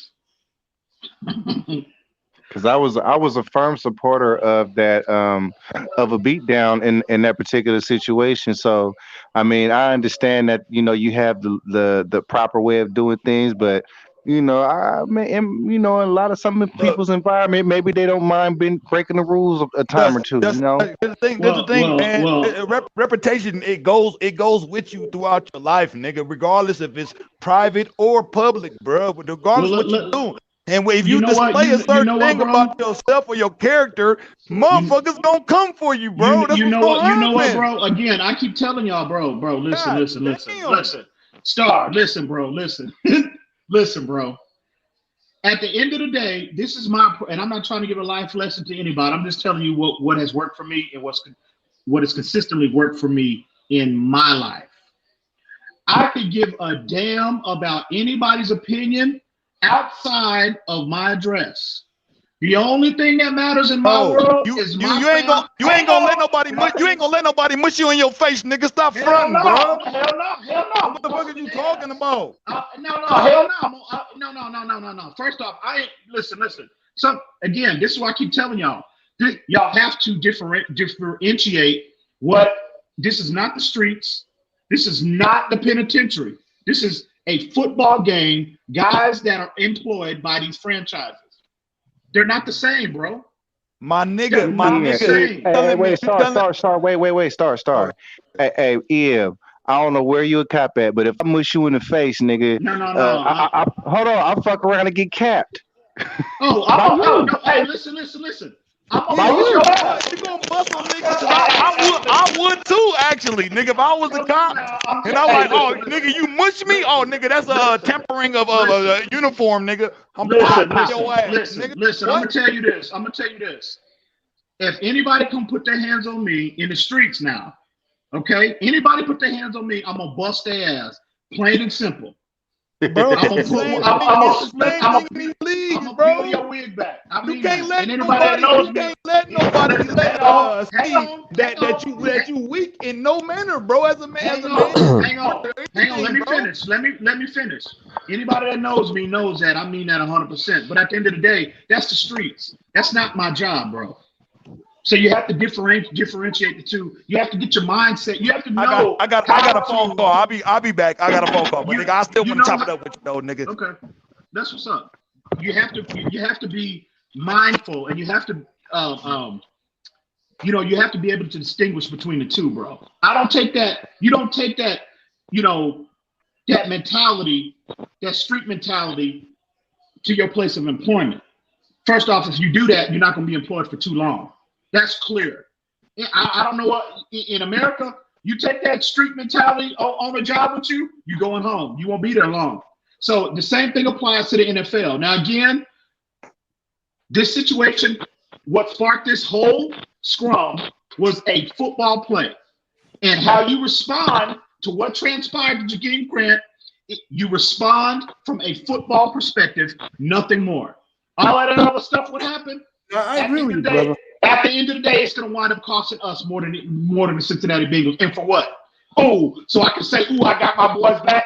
The way you prove that you have the way you prove that you have your teammates back is to perform at a high level on the field, bro. Not getting in a damn fight, swinging two times, and you don't hit nothing. That's ridiculous. That's a 5-year-old mentality is what that is. You do that when you in grade school, bro. My boy got hit. I'm gonna just stop. Big boy, calm down. And act accordingly. Big boy, calm down now. You make your point, big man. You always do. You always do. Relax. You sound like me last night when I had the fight on last night. Go ahead, Esteban. Hey, what's up, y'all? Yeah, I kind of agree with Ian on the whole, just prove it on the field type. I heard some of what you had to say, Mace, about the fact that you were saying that it could unify the team. If we don't get any suspensions, I think it could be a plus, to be honest. But I don't agree with Xavier Howard getting tossed from the game, because how many times have you seen in a football game where guys are getting into pushing matches? There was no punches thrown. These guys were slapping each other with their hands open. There was no balled up fist. I don't know. I mean, did they hit a referee or something? Like, why not just throw a flag and call personal fouls on both sides and that be it? Like, I mean, I don't agree with them. Throwing those players out in that situation. What was that? What 100%. was that play? What was that play that with the was it last year that they that the quarterback threw the helmet on? Who was that again? Oh, that was the Steelers and the Browns, man. Right, but that's the thing, Esteban. They don't want that to happen anymore, so they're going to cut. They're going to cut that stuff down consistently. Look at what they're doing with the quarterbacks, especially sliding. There's sometimes you can't even tell if they're sliding. There's some of them sliding too soon or too late, and I get that some of it is iffy, but they're not going to let that happen anymore, man. They're going to call everything to get for these fights not to happen or come close to it, anyways. And they should. Yeah, man. And they should. There's no place for this kind of behavior. It is, man, but it's a highly pressurized, it's a highly testosterone-based environment. I understand that. I totally understand that. But at the end of the day, bro, you're grown up, you're professionals, you get paid to be professional. So this bringing this kind of, added responses, and again, this ain't the streets, bro. This is not the streets, far from it. That was a touchdown. It looks like a catch. Y'all see that? Yeah, but they didn't. The Chiefs didn't challenge it.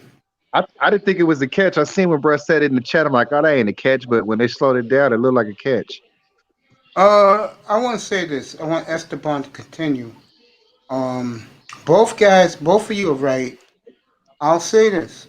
If they don't suspend them and they just give them high fines, not only did they get away with something, but someone said in the chat room that was absolutely correct. Yeah, Haifu said this. He's right. And I know EM's going to disagree, but to me, he's right. This is good for the team. The guy you saw today, that's why I just said they have each other's back. You haven't seen that in a Dolphin team in years. It was egregious. It was egregious, though. It really was. You know what? Mace? You know what, Mace and everybody? They should. Yeah. It should not have taken an incident like this to quote unquote have your teammates back. They should have been unified from day one. No, I think this culture, this structure, this environment should have been established in OTA and training camp. You saw that when Grant was laying on the ground, bro, fucking 6 guys, teammates ran over to him, shoved the players' Bengals away from him. But then I think what ignited fire, and I'll say it again, was when that Bengal player laid a hand on Flores, that's when hell broke loose, because they'll die for this man.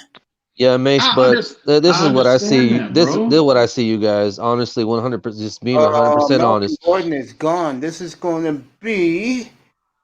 He's out at the 10-yard. That was a 70-yard run by Melvin. I think this team. I don't think this incident. I don't. The whole unifying thing. I think that this team is already unified. I agree with that. You can just see the way that they play for Flores. Yeah, I've been saying that. You can see it. You can see it even in Jakeem Grant, man. The dude. I mean, regardless of his hand play. His hands are unreliable at times, but he gives you he gives you heart, man, and that's something that I didn't see him do when Adam Gase was here. The other thing that I would say is I think the positive that scuffle would do is more towards like the play on the field, because you saw afterwards how the defense came out, knocked their quarterback out, and then we scooped and scored a touchdown. And yes, that was a touchdown, because if you saw in It the was a replay, touchdown. if you saw in the replay, when his hands in front, when our defender's hand is in front of the ball, that ball moved before his hand even started going forward. This dude threw his hand forward so that he would get the incompletion call, and that's what they gave him. But if you actually watch it, his hand is on that ball, and that ball is moving before his arm That's a even goes fumble. forward. So I see that it actually did help them as far as like igniting what they needed, just to play harder on the field. I see that, but I think they're already unified. I don't think you really necessarily need it. I hope Mace is right. I hope he's right in what he said, because I was thinking the exact same thing. If anything, I hope it's just fines without suspensions, because that was a dirty hit, man. You know what I mean? How do you not know that? No, absolutely. That was absolutely was a dirty hit. That was some Bounty Gate type situation. The Jakeem Grant hits were like, I mean, come on, man.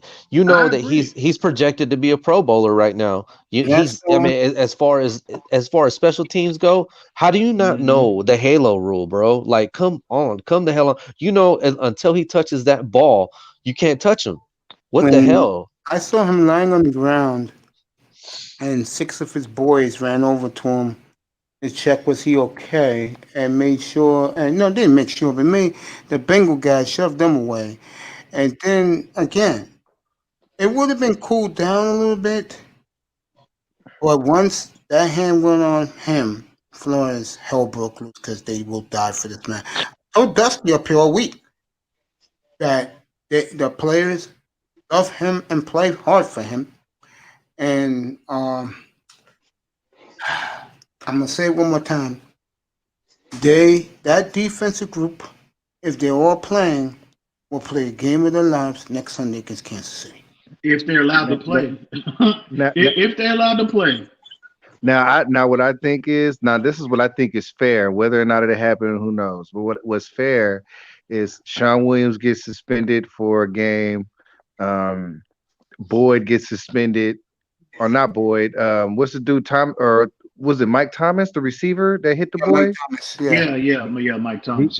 He gets suspended. It's only fair that Parker gets suspended, and I think you guys will be fine with that. I wouldn't. No. I think Parker. I think that's fair. That's fair. Parker gets suspended. Sean Williams gets suspended. I can make a legitimate argument. That he would be the most important player for next week's game, because you still have Byron Jones, you still have Nick Needham playing at a high level. Now, I'm not minimizing Xavier Howard's impact on his defense. I'm not saying that, but we have more talent in the secondary than we do at the wide receiving position. So losing Parker next week will be absolutely catastrophic. Yeah, it would be, in my opinion.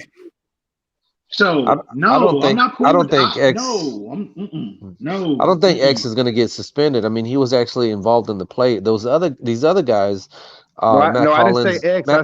I said Tyler Boyd, Mike Thomas, and Sean Williams on the Bengals, and then I said Parker on the Dolphins. Yeah. I could see them getting suspended because it was a special teams play. Those guys weren't even involved, and you're supposed to stay on the sideline in a certain distance, but away from the sideline. So they completely just threw caution to the wind and just ran across the field, man. And you just if that happened, you guys are fortunate. If this was the NBA, they would be gone for 5 games minimum. Yeah, all of them. Yeah, Rhinos. 5 game minimum. Rhinos just said that if they lose either Parker or X, they'll lose by 3 touchdowns next week. Shout out to the homie Rhino Sis. I see you, homie. I would agree. I would agree. I love that guy, by the way, Rhino. I love him. Yeah. Rhino is the truth. Salute to you, Mr. Officer, but you can't tell me that, regardless of what game you win, what part of life that you're playing in, you can't tell me that it's not gonna go down like that every single time, bro. Like I'll say 98% of the time. That's gonna be the response if a motherfucker mush you.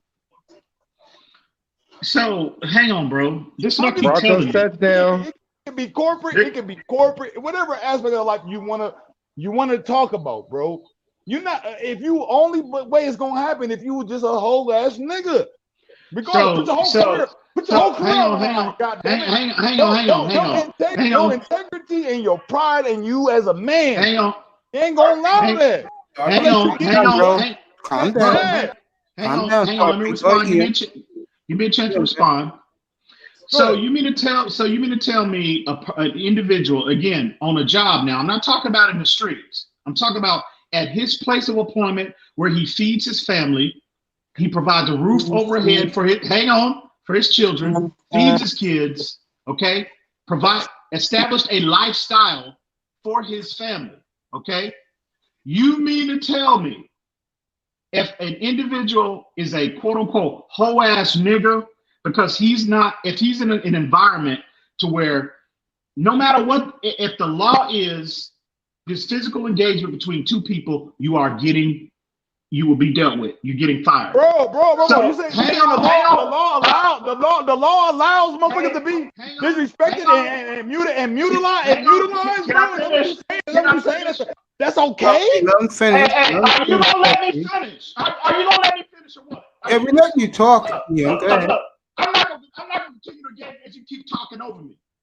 Let me finish. I'll let you finish. Please give me that same respect. So you mean to tell me an individual, he's thinking more about the life that he's provided for his family, and he don't want to get in trouble, and he don't want anything to jeopardize the lifestyle that he's providing for his family. That makes him a quote hoe ass nigga. Come on, man. You gotta be better than that, bro. You gotta be better than that, bro. You gotta live with this ridicule and you being basically subhuman, being looked at. Oh well, you didn't stand up for your motherfucking self, bro. You gotta live your life like that. Bro, what commercial is this on TV? Bro, listen. That's in no disrespect, bro. That's a junior high mentality, is what that is. Again, this ain't the streets. This is the way he's a grown up. He's an adult. He's doing grown up things, doing manly, masculine things. What he's supposed to provide for his family. He don't want anything to jeopardize that. But you gonna call him a whole ass nigga because he didn't respond physically to a situation that could potentially jeopardize his lifestyle, bro. You need to stop, man. You need to stop, bro. You need to stop, bro. Accepting the mutilization of your image and your being as a man. That's okay. What's more important as a grown up? That money is more important than that. Hell yeah! Are you serious? Fuck all that. I don't agree with that, bro. Well, to be honest, I think it's a hold on. You know what that is? That's a broke man's mentality, is what that is. That's a broke man's mentality, is what that is. And not saying you, bro. But I know when I come around, motherfucker gonna be like, you look, that motherfucker stood up. He stood up for us. Yeah, he broke, but he losing his house, losing his cars. He can't feed his family. That's a solid motherfucker right there. Hey, yo, EM, let me holler at you real quick. Now, hold on, EM, let me holler at you real quick. Now, I come from an unsavory environment, and in certain environments, I definitely have to agree with Platinum, but I also agree with you on the same thing. You know what I'm saying? Like, I agree with both of you because basically it shows the difference in environments that you come from, and it shows the difference at where you guys are in life. Like, I mean, we're talking about 24, 25-year-old dudes. We're not talking about, somebody who's almost 40. So, I mean, we have to also put in account that, somebody's 25. I mean, you would call him a kid. But listen, when you know better, you do better. When you know better, you do better. And I'm coming from that perspective. I wasn't always 38 years old. I wasn't always. That's always. All right, let me. Listen. Listen. I didn't work for the sheriff's department my whole life. Nobody's saying that. But when you know better, you do better. All right, let me ask you this, bro. I've been sitting back listening to everything you said, Carl, and what you said, bro, it contradicts it because you said on one hand, be professional, act, act accordingly, And then on the other hand, you said if a nigga put his hand in your face, you'll blow his head off. I But see you it in the said, street. look, I hold see on, it in the okay, streets, bro. okay, but now let me say, in your workplace, it's the same thing. It's like it's going over everybody's head, but as an No, it's officer not. or whatever you No, it's are, not, dude. No, or, it's It's or not. not, when, man. You no, gotta be professional when you're man, at a job, man, because you're let me finish contracted. what I'm saying. So at a job, you said in the streets, right? You if a nigga do that, you're gonna do that. You said at your job, I don't know what you do. They say you're a cop. Not as a cop. If a motherfucker No. For the record, no, I'm no longer employed with the sheriff department. Okay, all right. Whatever job that you do. I have my own business where I can make my own rule. I don't have to deal with other people. Thank you. So that's your out. So that's your out for your particular situation. But if you were employed and somebody mushed you in your face, what would you do? That's it. My thing is this. My God. Okay. Hang on. So you cool? If you cool with the mush, just say you cool with the mush, bro. It ain't. No. You cool with being mush, nigga? That's okay. Okay. Irrespective of whatever field you in, you're okay with being mush, my nigga. Can I finish? You gonna let me finish, bro, or what? All I gotta say is that motherfucker's cool. That's getting mushed because he's more concerned with his money, and I ain't gonna let nobody fuck up my money. I think that I'm sorry, but that is. I'm not gonna do that. You got children. Your kid. At the end of the day, the light bill. The people are reliant. They don't want to hear, "Oh, I got fired because this dude. I retaliated because this dude mushed me in my face." They don't want to hear that.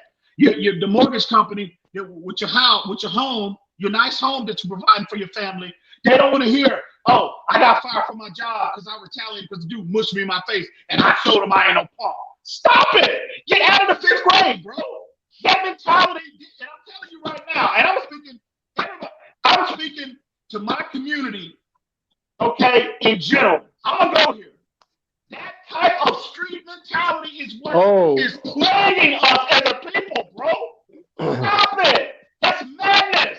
What world are you living in? It's a whole other world. To me, what you saying too? You cool with a motherfucker spit. So that to me, with the mush, you also cool with a motherfucker spitting in your face, just hogging a loogie and just saying "fuck you." I'm gonna spit in your face. What you gonna do? What you gonna do about a whole ass nigga? That's what I'm saying. That's what you sound like, bro. It's a whole other world out there beside the street you live on, bro. At the end of the day, God damn, you cool with that? At the end of the day, bro. No, I'm putting my priorities in number one. Calm down, big boy. You're the only one on here screaming, bro. Everybody trying to help you.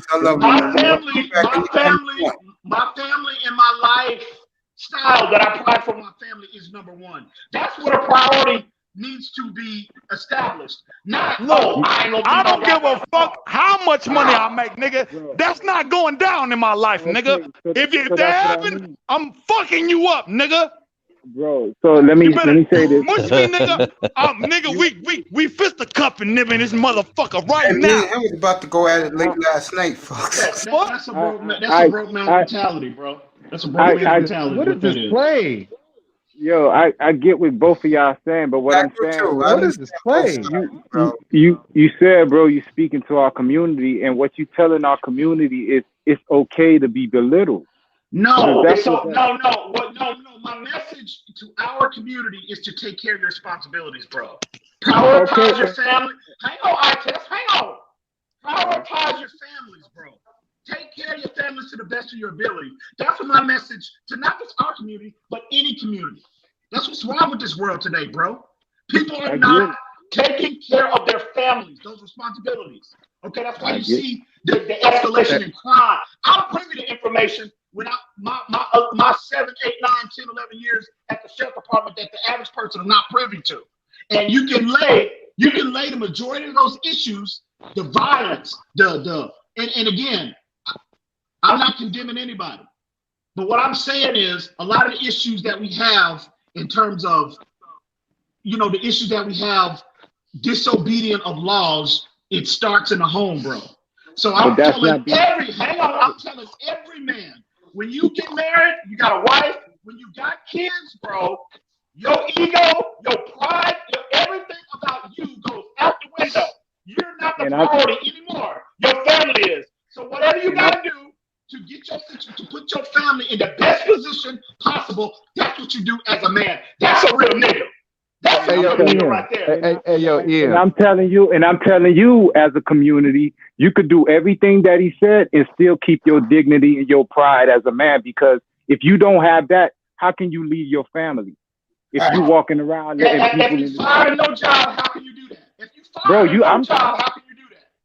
1099, by the way. So there you go. If you fire and you I'm 1099, by the way. No, I'm not talking about you. I'm talking about in general. Oh, okay, but that's what I mean. That's the message we gotta start spreading. It ain't about the job, bro. It's about getting on your own shit. If you know you ain't a nigga that can't do it. You better not. Everybody, this go for any nigga. You better not ever in your life be so comfortable where you mush me or spit in my motherfucking face, nigga. That's it. Nigga, that ain't never going. Nigga, you better not ever get that comfortable in your mind where you could just disrespect me like that as a man, nigga. That I'm telling you, we gonna go to the death, nigga. I swear, I'm serious about hold on. Star P. Let me. So serious, hold on. Star P. You better not even think of. You might not even had a thought about it. Hey, big dog. Hold on, Ian. Hold on. And that's how it's gonna be. So let me ask you a question, Ian. Your name is Devontae Parker, right? Your name is Devontae Parker. Your name is Devontae Parker. Now, my name is Sean Williams, and I look at you and I say, "Ho ass nigga, bam!" What happens? Like, how do you react compared to how does Devontae Parker act? On the field. Yeah, on the field, he looks at you and he says, "You ho ass nigga." Bam. Hang on. I'm gonna be real with you. I would respond exactly the same way Devontae Parker did, but that don't make it. But my point is. Here's my point, though. It don't You're make a real it nigga right, for that. bro. For admitting that. You're a real nigga for admitting that. I'm telling you, but it wouldn't make it right. So what is we arguing? What is we arguing about? It's wrong. It's wrong. So what is he is right though. That's what he's arguing about. He is right. Technically, he is right. Yeah, but he is right. Because he is right. The rule state, the law of the land. The law of the land says that you do not engage in any kind of physical altercation outside of what transpires in a normal flow of a football game. Nobody, all parties, they don't stop and try to figure out in a court of law what exactly led up to that issue. No, they identify all parties and they suspend them and fine. That's what they do. Look, you could have been a lawyer, bro, because I saw what you just did. Like you said that, yes, you were. You know what I'm saying? You said, yeah. I appreciate that. I think what also flows into your conversation, bro. What also flows into your conversation is I had this question with coworkers, and even a couple of female coworkers, and my female boss, like they gave me a rebuttal that I was. Oh, you got one of those, huh? Yeah. So, like, say you're in public, right? You at the club, right? And some dude grabs your girl's booty right in front of you. What you gonna do? That motherfucker's jacked up, bro. If that happened to me, that motherfucker's dead. It's like, don't get me wrong. I'm not all about like fighting for a chick, but at that particular moment, if that's your chick and somebody disrespectful in your face, you can't show your woman that you can't defend her. You know what I'm saying? I saw that. No joke. Yeah, I feel you. I said that, and even my female boss said, "Oh, you know what I'm saying? Like, just walk away. Just leave the place." I was like, "What? You would let your man? You would let your man, like, you know, just sit there and just let that happen, and you would still respect him?" I think that's crazy, bro. Again, that's a street. But you know what? Some girls are like that. My girl is like that. Again, that's a street issue. That's a street situation. We're not talking about. Yeah, that's totally different. My girl is like that. She don't like that shit at all. On the flip side, go ahead. Never mind. Yeah, no, I mean, I just think that's going down like a different path. But I mean, nobody's gonna let nobody disrespect them like that. But what we're talking about is just in the work environment. And how many times have you seen somebody get pushed on the football field, mushed, slapped, hands to the face, whatever you want to call it, and you see the guy that got offended, look at the ref and point at the guy that just pushed him because he's aware of his surroundings and he knows there's a ref right there. Like that's a punk ass mentality to do that shit on a football field. To me, try to get a rise. All it's saying is because y'all niggas with getting your balls yanked. Oh my God, bro! Stop! I don't consider that getting your balls yanked, bro. Like honestly, how's that getting your balls yanked? That's more of a punk mentality. The person that pushed you or mushed you is the punk because what? Do that shit in private. Go outside somewhere when nobody's around and call them to where there's nobody around now. Let's see. That's all I'm saying. But that's a punk ass. That is a punk ass mentality. You ain't yanking my nuts, nigga. I'll box your ass, boy. All of you niggas. All I gotta say is that mentality right there. You probably did an employer a favor, and they're probably not gonna hire you anyways. It wouldn't get. You should, bro. You should, bro. I don't need shit. You should. We're just talking about in a work environment. If you have the mentality to the same thing applies, bro. It still applies. Yeah, but sports is different than like an office, man. And an office, man, there's a whole different other politics. No, it's not. You got rules and guidelines to follow, just like any place of employment. It still applies though, bro. It does. No, if you fight on the field, and football's already a physical game. I've seen players fight on the field and nothing happened to them. You know what I'm saying? But if you fight in the office, especially as a black man, they're gonna kick your ass out. But here's the thing, and again, these football players, what transpired today, that's not tough guy shit, bro. Let's be real. I've seen tough guys. I've rubbed shoulders with Hannibal Lecters of the world. You know what I'm saying? When you look into them and you talk to them, bro, and they have no soul, they just done killed 4 people, 2 kids and 2 adults. You know what I'm saying? Hang on. This shit out here that transpired, that is not tough guy shit. That's not. But even with that, you still admitted that you gonna be like, man, hoe ass nigga, blam. Yeah, and I'll be wrong as 2 left shoes, just like they were today. I put my personal pride above the team and my teammates. I would have been wrong, bro. Nigga, so what are you screaming about, bro? Nigga, if you yank my nuts, nigga, you gonna get clapped, nigga. No, what I'm saying is, what perspective of life that I'm in, nigga? You do that, you're gonna get fucked up, nigga. This is not no damn sit up here talking and all that, bro. That's not tough guy shit. I told you I don't rub shoulders with quote unquote tough guys. Motherfuckers that don't have no soul, bro. That come in your house. Motherfuckers gonna be a tough guy. I'm saying, if you do this, hold on. This is what's gonna happen to you, nigga. This ain't tough guy shit you talking. Don't fuck with me, nigga. This ain't tough guy shit you talking.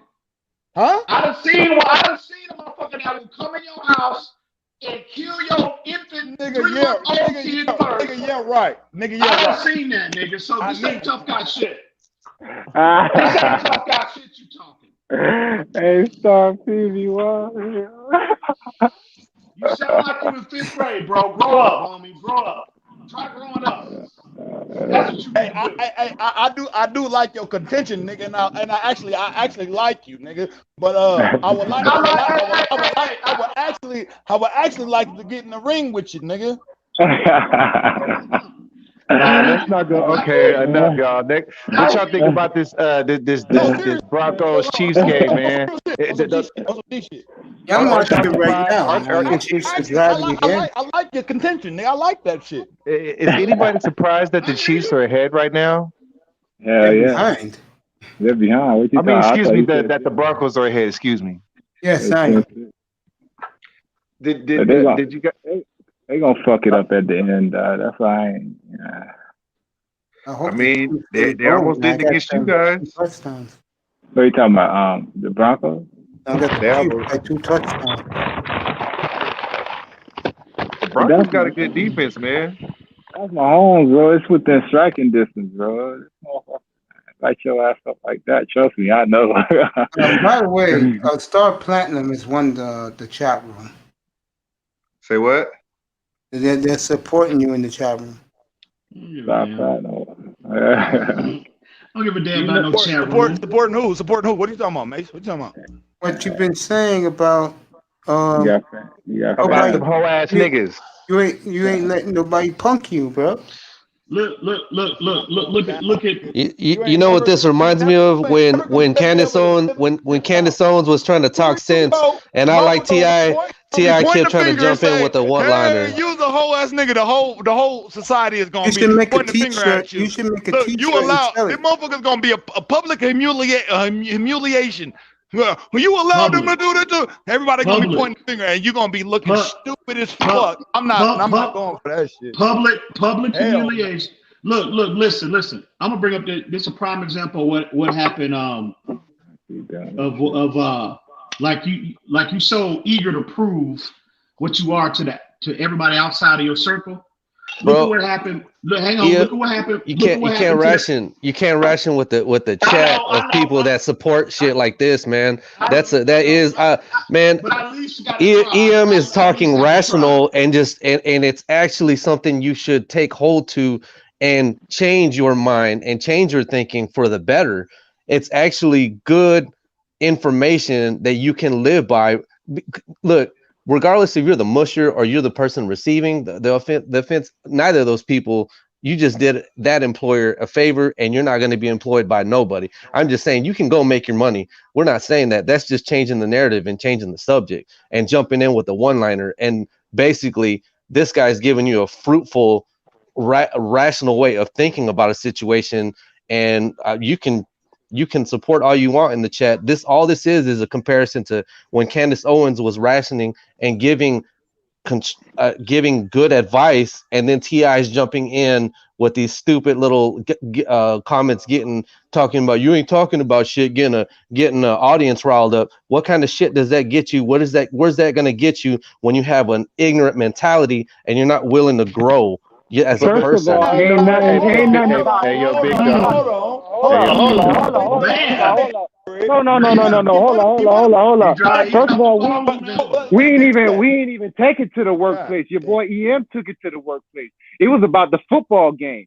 So if you want to keep it to the football game, that's their job, though. It's their job. How does that?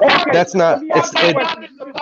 You just talked about that. It's going to give the owners you're going to give the employees. You did the employees a favor. Is Devontae Parker any of them getting fired? No, at most they're going to get fined and they'll be back. So we're just talking. But when you apply that mentality, and you live by that mentality, that ain't no ignorant mentality, bro. They're talking about the game. Y'all took it outside. Those are employees, bro. Those are employees. That is their job, bro. To be wide receivers, to be wide receivers and go catch them balls. That's their job, bro. Are they going to get fired? No, we're not saying they're going to get fired, but that mentality, bro. If you just take that into a work environment, bro, ain't nobody said take it into you a ain't work. gonna be in. Ain't nobody said take it into a person. Yes, you did, Yes, you did, bro. You said that. I simply said, bro, in that specific environment, you the one that took it into the workplace. I said, what happened on that field? How would you react? That's their workplace, bro. But that's their workplace. Okay, but I said it's a different workplace. I said it's a different workplace. It's not a no. It's not a suit and tie workplace. You even made that point. You said it's a testosterone filled place. So it's not your traditional workplace where suit and ties happen and then a scuffle happens. Scuffles happen all the time. No. This is where. All the time. Scuffles happen all the time. No. They got rules in what place. happened on that field was a dirty play and motherfuckers. The NFL front office has rules and guidelines. Everybody sat here and let you contradict yourself 100 times. I listened to you say. But then you say on the outside, you ain't gonna let nobody touch you in your face. Which one is it? You just don't understand. You gotta stand on one thing, bro. You can't go through life on both sides, bro. You gotta stand on one thing. I stand on one thing, bro. Listen, this is what, at the end of the day, nigga, I don't give a fuck, nigga. You ain't mushing me, nigga, and you not yanking my nuts, you hoe ass niggas. If I do work for you, it's not going down, nigga. It's gonna be a problem every time, nigga. I'm solid on that, nigga. That's what's gonna happen. Let me break this down so a 5-year-old can understand. I guess I need to do that. In terms of the contradiction, you said I contradicted myself. No, I did not. I was very clear and concise on what I said. What I'm saying is, while it's these players are employed by that organization, the NFL this is where the comparison of a traditional workplace and the National Football League mirror one another. There are rules. There's the structure in place. There are rules and guidelines that every player has to follow, or there will be consequences. Now, Ian. Hey, yo, brother Ian. Now, what you saying? Brother Ian. Hold on 1 second, Star. His nuts is already snatched by the government. Hold on. Star, because you ain't gonna do nothing. You ain't gonna do nothing but make the nigga mad. Just chill on that, Star. That's why he's talking like that. But this is what I was trying to say, big dog. Yo, number one. But anyway, you don't got your nuts no more, nigga. Star, P, come on, man. Now y'all give 5 more minutes. You ain't got your balls, nigga. You can't even spell government, bro. You ain't got your nuts. Spell it for me. You ain't got your nuts. Anyway. Well, go ahead, Dusty. What was you gonna say? Oh, I was gonna say, the reason why you getting the pushback that you didn't is not because you're wrong, because what you're saying is right, along with the brother that agreed with you. It's just that when it comes to application of it, the application of it isn't as easy as y'all make it seem. You know what I'm saying? And the majority. Who said it was? Nobody said that. Nobody said it was easy, bro. Just 1 second, big dog. Go ahead. Because I actually agree with you. You know what I'm saying? I 100% agree with you. But as far as the application is concerned, now, and I'm not speaking on you, and I'm not speaking on the other homework because I don't know you, none of that, nothing like that. It's not a referendum on you two at all. But for the most part, the people that's okay with being mushed is usually punks. Let's just keep it real. Hold on. Go ahead. And just think about how much we love. Just think about how much we love Des Bryant when he told Roy Williams, "Man, nigga, fuck you, I ain't picking up your pads, hoe ass nigga." First off, bro. This is where I'm so disappointed when I have conversations. So again, not to get too personal, but I've had opportunities to engage with, bro, you ain't got your nuts, Mr. Officer. You don't, nigga. You don't. You know what? Your nuts are gone, nigga. I can hear it in your voice, nigga. You know what? I can hear it in your voice. You ain't got your nuts, nigga. Where your nuts at, whole ass nigga? You know what, Esteban? You know what? I'm gonna take you. There is no reasoning. There is no reason with an idiot, with a buffoon like this, bro. You're an embarrassment to the black community. Look. This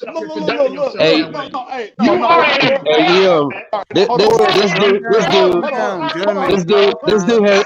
Are you done? Hold on. He got the backing. Hold on. He got the backing of wherever the fuck he's from, right? But you won't want to meet me. Hey, Star P, you need Star P. I will box you, nigga. What's up? This man, look, calm down. Everybody, relax. What the fuck are you talking about? Star Platinum, relax. This is about a fight in the football game. This is not about what are you talking about? I got my nuts, nigga. Where's yours? I'm here. Star Platinum, calm down, my brother. I'll beat your ass, This dude is trying. Take your ass, you whole ass nigga. What are you talking about? That's just real shit, bro. Embarrassment, bro. I stand on my shit, bro. I apologize, bro. I stand on my shit. Anybody that co-signs a black man sitting up here acting like you ain't about to mush me. You are embarrassed. You ain't about to spit on me. I'll beat your ass, nigga. That's what's gonna happen. Man, bro, like I would just, I mean, there's no point in even talking about this though, bro, because Oh my God. you're trying to sit here, you're trying to sit here and bro. See, big bro, time. man. You can't share diamonds with swine, bro. You can't share diamonds with swine, man. That's what's going on here, bro. Like, what the hell? You are embarrassing. It's all good. Relax. That's why your bitches don't like you. Why your bitch don't want to fuck you, nigga? Yo, You don't calm stand on down. shit. Stop You don't fighting. stand This is on not a nothing. football game, bro. It's not nothing, bro. about people's personal lives up here, I bro. want to apologize. I want to apologize to everybody that's listening for Take this your dude. nuts For back, you this hoe. dude's I want everybody. God damn. Aren't like this. All black people aren't like this. They don't act like that. You are the reason why you got these prejudiced, racist motherfuckers look at us and frown on us and call us names monkeys and ignorant and buffoons. The way you're conducting yourself is the prime reason why you got individuals that look down on us as a community. You're an embarrassment, dude. You need to grow up, get your ass out of that goddamn. I need it. You ain't got your nuts though. I got mine. Embarrassment, dude. You are an embarrassment, bro. I got my nuts, nigga. I'm embarrassed, bro. You an embarrassment, dude. Everybody clap for this dude. He's got his nuts. He's said that about 20 times. That's all he got, man. His little one-liner. He ain't about nothing, man. What are you talking about, bro? What are you talking about? You ain't about nothing, bro. You are a garbage dude, man. Bro, what are you talking about, nigga? Whatever, bro. Whatever. I'm talking to you because you've been disrespectful the whole time to this dude, man. You're a piece of shit. Straight up. I don't ever have to come on here again, Mace. If you don't want to hear me, that's cool. But dude, you're a piece of shit. Shut the fuck up, bro. You're a fucking piece of shit. Hey, wait, Fuck you, man. You're a piece of shit, bro. Thanks for having me on. Fuck this dude. Man, fuck that, dude. All you guys do little one-liner. All you got is your one-line. Your bitch run you. You scared of your bitch, ain't you? No, start That planting nigga with scared of it. his bitch, bro. You fucking piece of shit. Don't you fucking piece of shit. You probably fucking beat on your bitch. And you think you're a man that night, huh? You piece of shit, motherfucker. Fuck you, motherfucker. I'm talking to you straight up, motherfucker. You're that motherfucker that always try to put everything else in front of a one-on-one. You're a fucking bitch. What the fuck you talking about, motherfucker? You're the motherfucker that pull out a gun and not handle that shit one-on-one because you're a little bitch, bro. Fuck you. I already know what kind of person you are, motherfucker. You're the motherfucker that's gonna start a scene in a crowd because you can't do that shit one-on-one, you bitch ass motherfucker. What are you talking about, bro? Man, all you done is drop that fucking little bullshit one-liner the whole time. You're a fucking garbage, bro. You are garbage, bro. You are garbage, bro. I'll come see you. Garbage, bro. You are garbage, bro. I hope you feel good about your little. I got my nuts one-liner all night because that's all you got, bro. Calm down. Hey, Dusty. Hey, Dusty. You there? Can you hear me? Yeah, I'm here, big dog. Y'all co-signing this fool, bro. That's the reason why we can't get anywhere, bro. Look, man. I mean, check this out, man. Hold on. Hey, Mace, thanks for having me on, man. I appreciate it, man. Star P, you stupid, bro. You niggas accept any type of treatment from motherfuckers that you work for. Hang on. The fuck? See, this is why, and again, I want to apologize before, again, all black people don't act like this. Listen, the way you're conducting yourself, I don't know you as a person. I don't know you from a goddamn can of paint, bro. But the way you're conducting yourself, bro, that is the reason why there's this negative perception that plagues that continuously, no matter what in the white community, Hispanic community, et cetera, et cetera. This is why there's such a negative perception about black people. The way you conducting yourself. And this is what I mean by that street. How did I conduct? You saying the way that I conducted myself, how did I conduct myself? Can I finish? How? Explain the conduct. Listen, if you would close your goddamn mouth. No, nigga, if you would get to the motherfucking point, nigga. Oh my God, bro. This nigga, listen here. The way, bro, first off, you talking about, first off, we can agree to disagree. I didn't condemn you I didn't disrespect you because you disagreed with me. You came at me because what I said was are life lessons that people can take and be successful with and apply it to their lives, right? You immediately, because it's contradictory to what you said or what your mentality is, oh, I ain't no punk. I ain't no punk. I ain't because you're okay with how somebody that employs you treats you. You're okay with the motherfucking abuse. Even though you work for these motherfuckers, you're okay with that. I'm not. Who said okay, bro? You did. Okay? You been said that. No. What I said was what you said.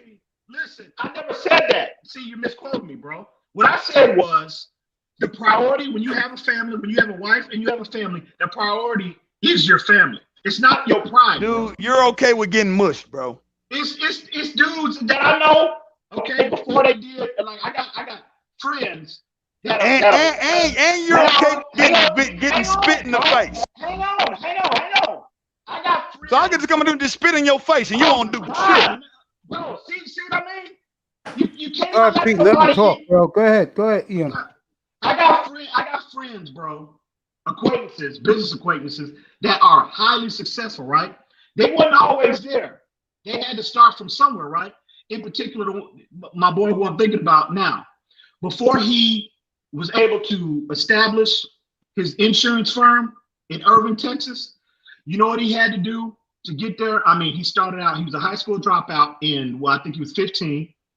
Okay. He started out, I mean, he started how he got into the insurance business was that he was a janitor. He got the only job that he could get. Okay. He married his high school sweetheart. They had a kid, whatever. He got a job at an insurance firm as a janitor. Okay. And this ties into what I mean about the priority needs to be your family. They used to laugh at him, call him names, ridicule him. I mean, look down on him, wouldn't even speak to him. And he did that job while he was in school, while he was getting certified for like 3 years. And he had to put up with that ridicule. He didn't like it. He wasn't cool with it. But he had a goal. He had a vision. He knew he had to do that particular job because it fit. It was the best situation for his family at that particular time. But he was constantly ridiculed and talked about, looked down upon. You know what he did? He didn't give a damn. He just stick his chest out and say, oh, I ain't no goddamn punk. He didn't go looking to pick a fight with everybody that looked down on him and talked about him. No, he put his head down. He went to work, stuck to his plan, and look at where this motherfucker is today. So what I'm saying to you or anybody that harbors that goddamn fifth grade mentality that plays that type of mentality, that street mentality, bro, there's no long-term success with that implementation in your life. You're not going to be successful harboring that mentality. You can't just go because somebody calls you a name or brush up against you. Oh, I'm going to go knock this nigga out, but yet I'm proving I ain't a punk, but yet you locked up for a year for that. It's ridiculous. I'm saying, so this is my point, bro. Nobody's saying it's cool. Nobody likes to be ridiculed. Nobody likes to be looked down upon or talked about.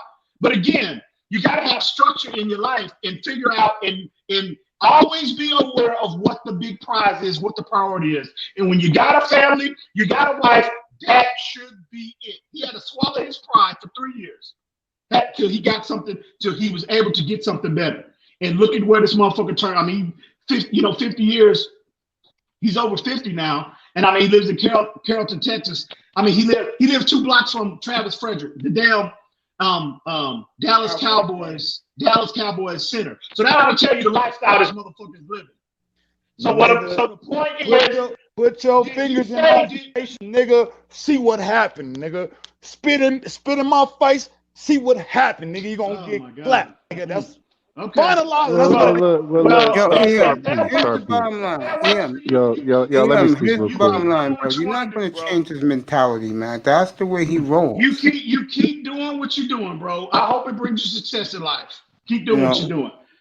Well, he's doing very well in life, but my point is, you can't change a guy that has an edge to him. You just can't. That's not an edge, bro. That's ignorance is what that is. That's not an edge, bro. Please stop as a community. We need to identify and we need to call it for what it is. That's ignorance. Is what that is. But in his environment, that may have been necessary. It don't make it right. No, it don't make it right.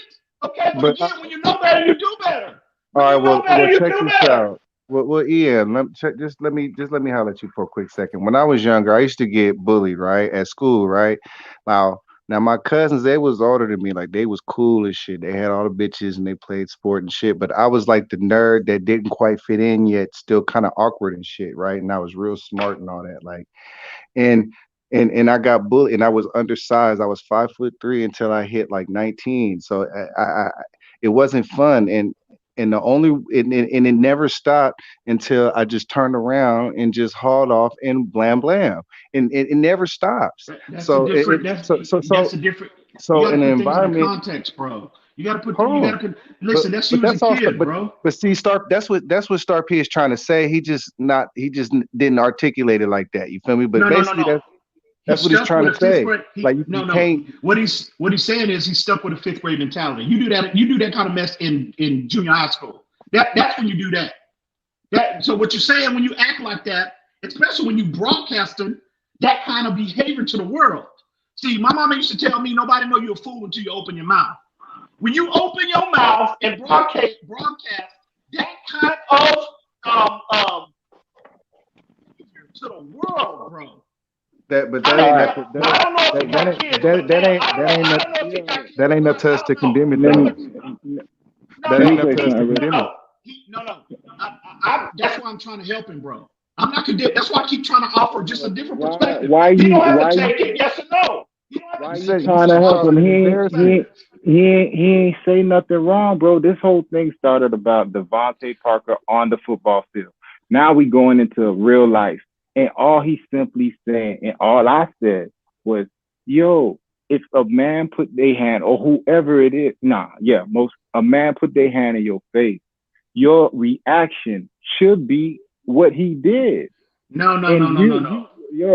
What I said. Let me finish.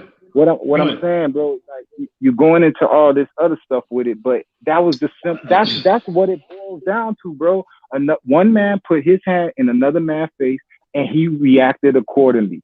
That's it. It didn't go into all this, our mentality, that 5th grade mentality. It has nothing to do with that. That's how you act from 5th grade to, I hope, to 50, 60, 70 years old. I hope you don't let another man put their hand in your face and you just walk away with it.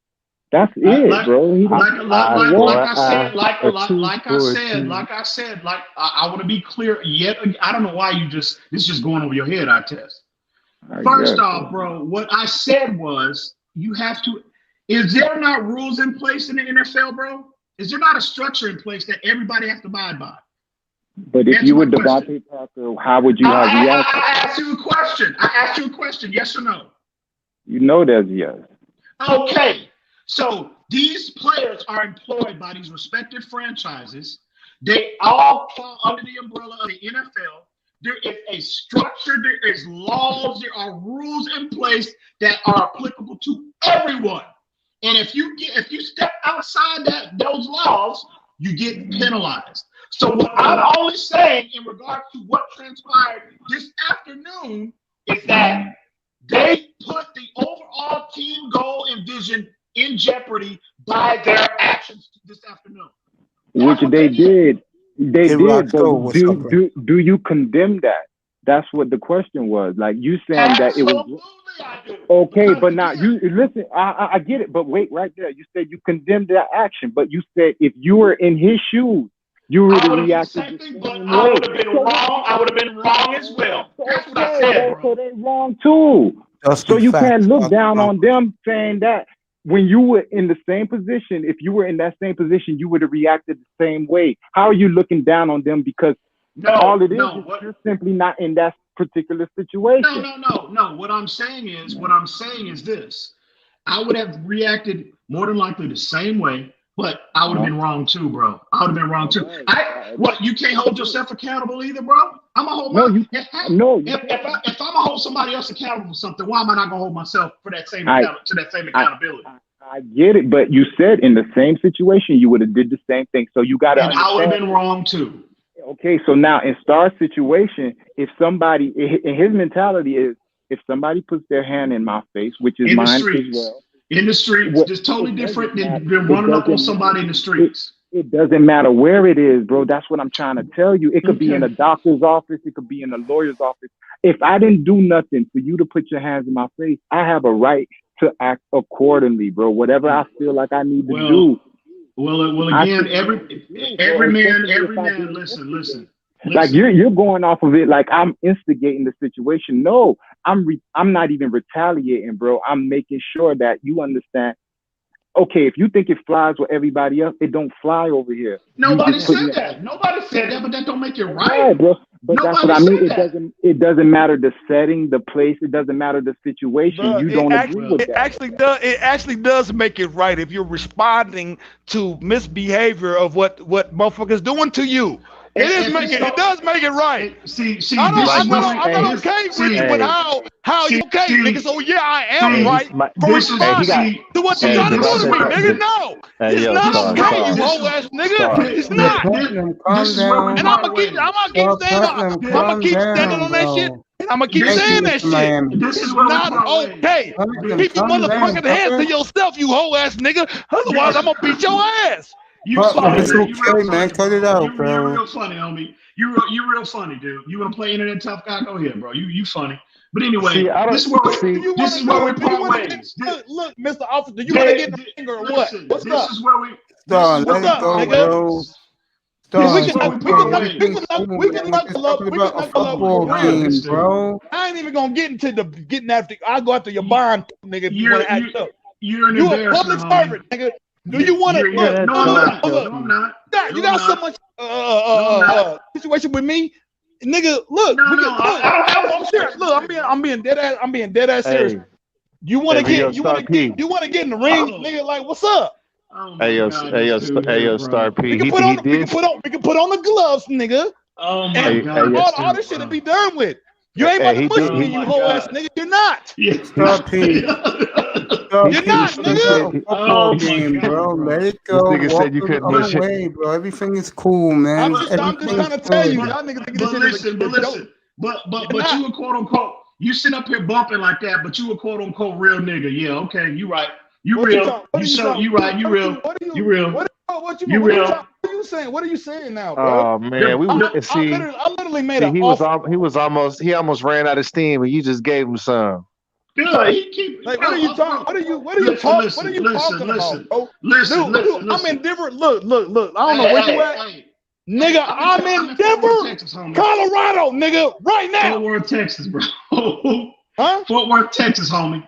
Fort Worth, Texas. Yeah, dude, that's where I'm at. You want to match up? Yeah. You want to lock up or what, nigga? What's up? Listen. I'm a peaceful dude. I don't like confrontation. Exactly. You a whole ass nigga. Listen, hang on. But I'm gonna say this. You don't even want to knuckle up. Look, it's an exhibition like Tyson and Jones, nigga. We lock okay, it up. Man. If you want to go UFC, we can do that too. I'm gonna say this. Listen. We can do the K. I'm tired of this talking. I'm tired of talking shit. Do you want to lock up or not, nigga? If not, shut the fuck up. Can I say what I'm gonna say, Mace? Exactly. Listen. I'm gonna say this. As far as the confrontation, I'm gonna address it right now, and I'm be done with it. First off, I don't go looking for trouble. I like coming home to peace and quiet and hearing the crickets chirp. Amen. But I'll say this. But I'm gonna say this. Don't mean nothing. We just gonna fight. We just gonna fight, nigga, and then be after that. That's what it is, nigga. I'm gonna say this. But if a nigga run up on me, listen. Yeah. Let a nigga run up on me. Let me see you in the world. And you run up on me. Nigga, you better not mush me, nigga, even with your bag. I'll beat your ass. I'm not in the business of playing internet tough guy. But let me see you in that world and you run up on me. I'm telling you right now, nigga. Even with your badge, you better not mush me, nigga. Like I said, I'm a peaceful dude, bro. I like nothing but peace and quiet. But let a nigga run up on me. Hey, yeah. You better let a nigga run up on me. You better keep it like. You better keep it like that, nigga. You better not mush. You better not mush, nigga. Cause you gonna have a problem on your hands, nigga. I'm gonna tell you. You better not mush. You better not mush, nigga. Come on, fuck you up if you do, nigga. I'm gonna tell you like I tell any nigga in them streets. Yeah. I'm a peaceful dude. I don't go look at you better not mush. You better not mush. You better not mush. You better not mush. You better not mush, nigga. Fellas, let it go, man. It was supposed to be a good night tonight in here. And instead, because of one person's question about a brawl, we got a brawl in this room. Now, on one side, the man is right. When you look at our community, okay, there's a lot of niggas don't know how to act. And that's why our enemies laugh at us, look at the way they do at us, and our women have no respect for us. And then the other side, I totally agree. Someone said if someone touch your girl's ass, what you gonna do? I would probably end up killing that person. And then the part where I definitely agree, let some motherfucker spit in my face. Let some motherfucker smoosh me. Let some motherfucker hurt one of my boys or my teammates on purpose and he's laying down on the ground. And then a man who I love, which is my head coach, and he shoves his hand down, oh, it's on. It's on. Now, let me say this, and I'm going to get back to what you two guys are arguing about. If the Dolphins come away with suspensions from this, this nigga here. then they're a bunch of dumb motherfuckers. See, you can't have it both ways, mate. Either No, you can't. You're right. You can't have it both ways. You can't have it both ways. Either you're gonna stand on for what is right, or you're not. I'm gonna stand with my players. Then they did what they did. They had to do that. Either you're gonna stand on what's right, or you're not. And when do we develop this culture of doing what's right? Is you get labeled a hoe ass nigga for doing that? Oh, that's not me, bro. When did we as a culture come to this? I mean, really? Let's keep it 100. You're right. You're right. But you've been saying standing up for yourself is wrong. Where did we come as a culture where taking your responsibility? And I'm saying, nigga, no, having structure in your life become a whole and you saying because you work for this company, you can't stand for your motherfucking self. What? Fuck no, nigga, that's whole ass shit to me. First off, you stupid motherfucker, I said I don't work for them. All right, well, hey, look, Mr. Officer, me in the ring, you bitch ass nigga. What's up? I will fly you to the nigga, what's up? Nigga, I got fellas. I'm up 20 bands, nigga. I promise you won't. You Mr. Hot Sauce, nigga. I will fly you to me, nigga. What's up? Fellas. Are we not? Can we just? Hey, fellas, can we just sit back here and marvel for a second at how the Broncos are keeping these Chiefs kicking field goals? But it's 12-10 though, dog. But I'm saying that this is the fourth field goal they kicked. This is what we have to do next Sunday, by the way. What Denver's doing right now. I would agree. I would agree 100%. But you think Pat Mahomes ain't going to throw a touchdown anytime soon? I think he will, but the Broncos did 2.5 job on defense. I'm not saying he is or he isn't, but I haven't seen a game yet where a team has made him kick 4 field goals and he hasn't scored a touchdown yet. That's why I'm just kind of like bugging out. This is what we got to do next Sunday. Would you say our defense is better? Would you say our defense is better than the Denver Broncos? I'm gonna be honest with this. I'm not quite sure. I'm not sure about that just yet, but man, y'all on your way because Denver's getting old. We're on our way. I've been saying this so long to this man who just told you the answer, Ian. We're on our way. We're close, bro. We have to get our missing pieces. But you guys are getting old though, you know, or not you guys, but the Broncos defense is getting old. You know, they're gonna trade what's his name this offseason. Anyway, Von Miller or release him? They're gonna cut Von Miller. They said this week. Hey, I'm out, Mace. Hey, I'm gonna catch the second half of this game. So, my bro, come up Tuesday morning, bro. I'm having a big birthday party here for myself, and we'll talk Dolphins Chiefs all week, bro. That's what's up. I got you. I appreciate you, my brother. Sleep well. All right, now y'all be good, man. Thank you, Em. I love you, bro. All right. Yeah, I know it's only 10-12, but it's just surprising to me that Denver scored a touchdown and Kansas City hasn't as of yet. I keep telling you, Dustin, you know about this. When this team is healthy next year, I'm telling you right now, Drew Lock, bro. Guys, sleep on Drew Lock, man. Hey, You bro, know what? it's Go ahead. 10-10. No, it's 10-10. My bad. Go ahead. No, I got 10-12 over here, but what you He's talking call about it? the time clock on the game. That's what Dusty's talking about. It's 10:10 Eastern time here. 7:10 when Oh, Dusty's out in Northern California. yeah. It is 7-10 over here. 8:10 Yeah, when Star Platinum is in Denver. and I'm looking at Judy, man. Judy is real saucy on these routes, man. Like him and Justin Jefferson. My man earlier was putting it on for Justin Jefferson. Now, Yeah, I was. I came on here and said his game was one dimensional, and today they actually let him run a full tree today, and I feel like I have to retract that statement now. Told you, bro. Like Justin Jefferson. Look, I told you I'm when you willing to say first. Justin. I think Justin Jefferson is the rookie of the year. Yeah, I can see that. I think he is Well, because I'm usually trying to tell you, bro. Come up here. You spend the week with me, bro. I'll catch you up to speed. I wasn't doing that to demoan you. I was just doing that so when we have conversations like all of us have, Look, man. everybody's on the same page. We may think differently about certain topics, but we're on the same page. Ain't none of you niggas that's men on the panel right now telling me you're going to accept that treatment from a motherfucker. Just stop with the malarkey, nigga. It's malarkey. Just stop. That's all he was saying, bro. Ain't I had don't to give a go fuck down that where you road. work or who you work for or even you doing your own shit. You're Well, not it's going all to about Drew accept that Lock. That's behavior from somebody, bro. You'll see it. That's it. First of all, What? first of all, Star P, you dominated the panel. You My did it fault. last I'm night. saying, You did bro, it tonight, bro. that's acceptable to me, man. Fuck no. And that's what I stand on, man. I know you do. That's why I said what I said. I understand where he's coming from. He's coming from the civil side. I understand where you're coming from, nigga. You're coming from the manhood side. That's not even, dog. That's protocol, bro. That's how it's supposed to be. You don't let nobody put their hand in your face, and it's Of course. okay. Of That's course. it.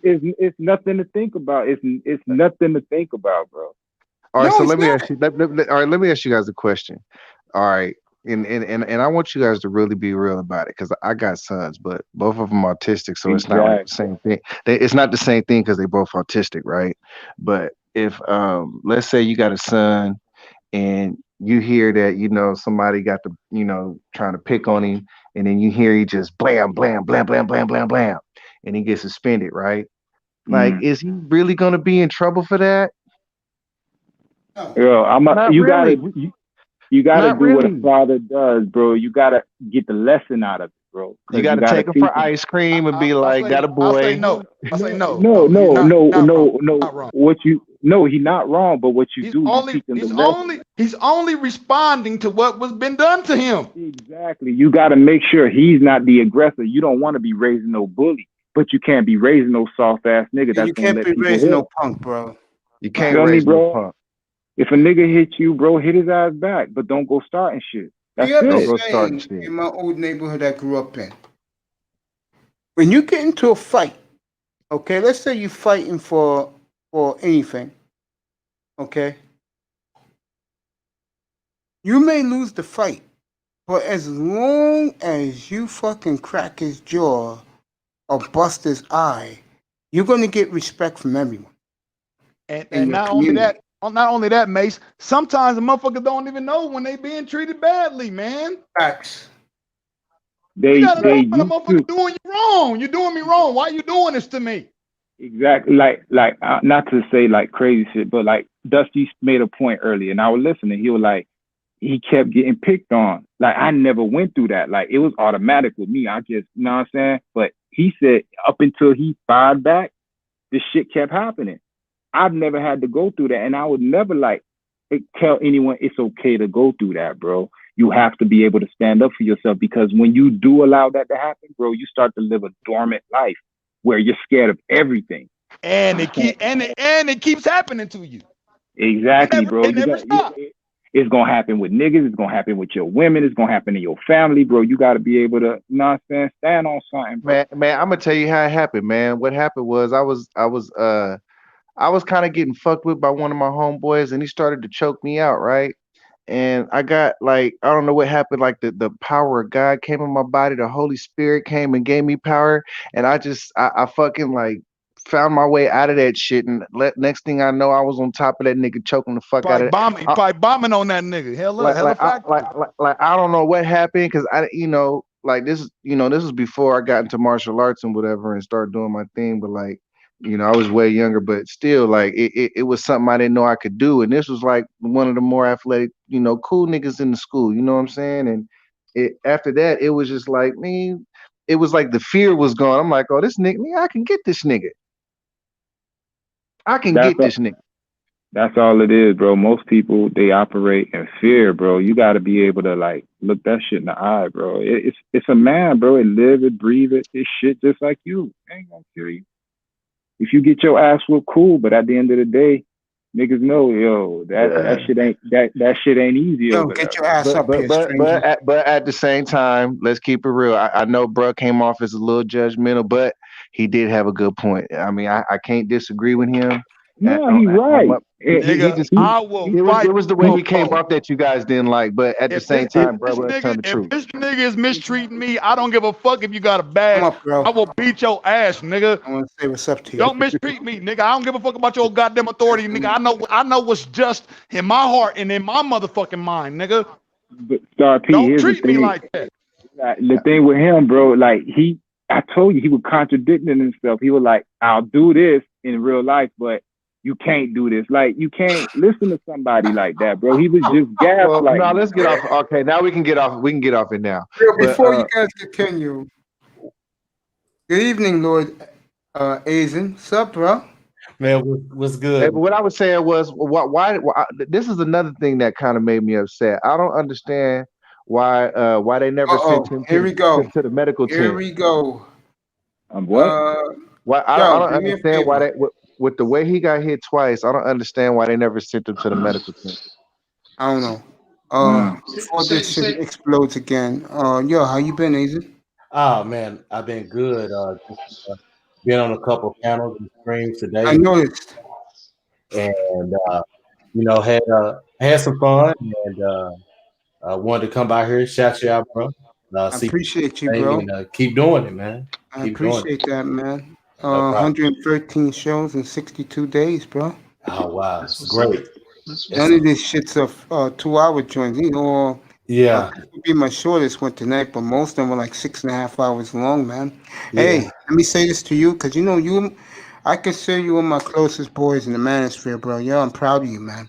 I love that barbershop show you did a couple of weeks ago, bro. Oh, appreciate it. Because me and you was on late at night at the same time. I did an 8-hour one that night, but I was watching you, and that's why I went in your chat room to say what's up to you and say I'm proud of you, bro. Me and you always gonna be boys no matter what, bro. Oh yeah. You a barber, Lord Eisen? No, man. It's just that the type of conversations we have over there. I had somebody in the chat say, it was real chill. It was kind of like we were having barbershop talk over there. So that's what I named it whenever we have that. So I just named it barbershop talk. Yeah, man. Yo, I might have to come to that because I'm actually a barber, man. I might have to pull up on you, man. Drop your link in the chat for your boy. Okay. Yeah, go ahead, drop in the private chat. You know me. I don't really mingle with your peoples, bro. But I just want to say I'm proud of you, man. I'm proud that you have who you have, bro, and you keep up the great work, bro. I miss Bible study. Don't think. Yeah. Oh no! I ain't thinking nothing negative at all, man. Yeah, man. You know how I feel about you, bro, and you always gonna be my main boy, bro. I'm one of my main boys. I got a couple of them up here, so with me every night. So I just want to say that I love and appreciate you. And how about Dolphins, bro? Can you believe? Oh man, I haven't been able to catch any of the games here lately, man. I've been doing so much, but I have been catching the box scores, and I know I noticed a while ago how earlier in the game we were down, and then I looked and I checked back again. We won. I was like, oh snap! So we're right there in the wild card picture. Yeah, he's a big Dolphin fan. Yes, yeah. I am. That's what's up. And Hurricane fan too. Yeah. I just want to say this to you because I'm having a warning here tonight. If you want to stay, you can stay. Hey, the Broncos about to score on these niggas, man. Yeah, no, I'm looking at it. Yeah, if you want to stay, Lord, you can stay. The Broncos about to score, man. Look, if the Broncos win this game, man, man. And we're in trouble next week, bro. Oh yeah. You're gonna have an angry Patrick. Man, fuck him. Hey, let me say Look this. at this Wrao. You see this? Look at that Wrao. Tim Patrick is playing and Jerry Judy. Let me say this, Aizen. Yes. I was up in the panel with your girl this morning, bro. Who is my girl, man? It was nice hanging out with Melody until Platinum banned me from his platform, bro. No, man.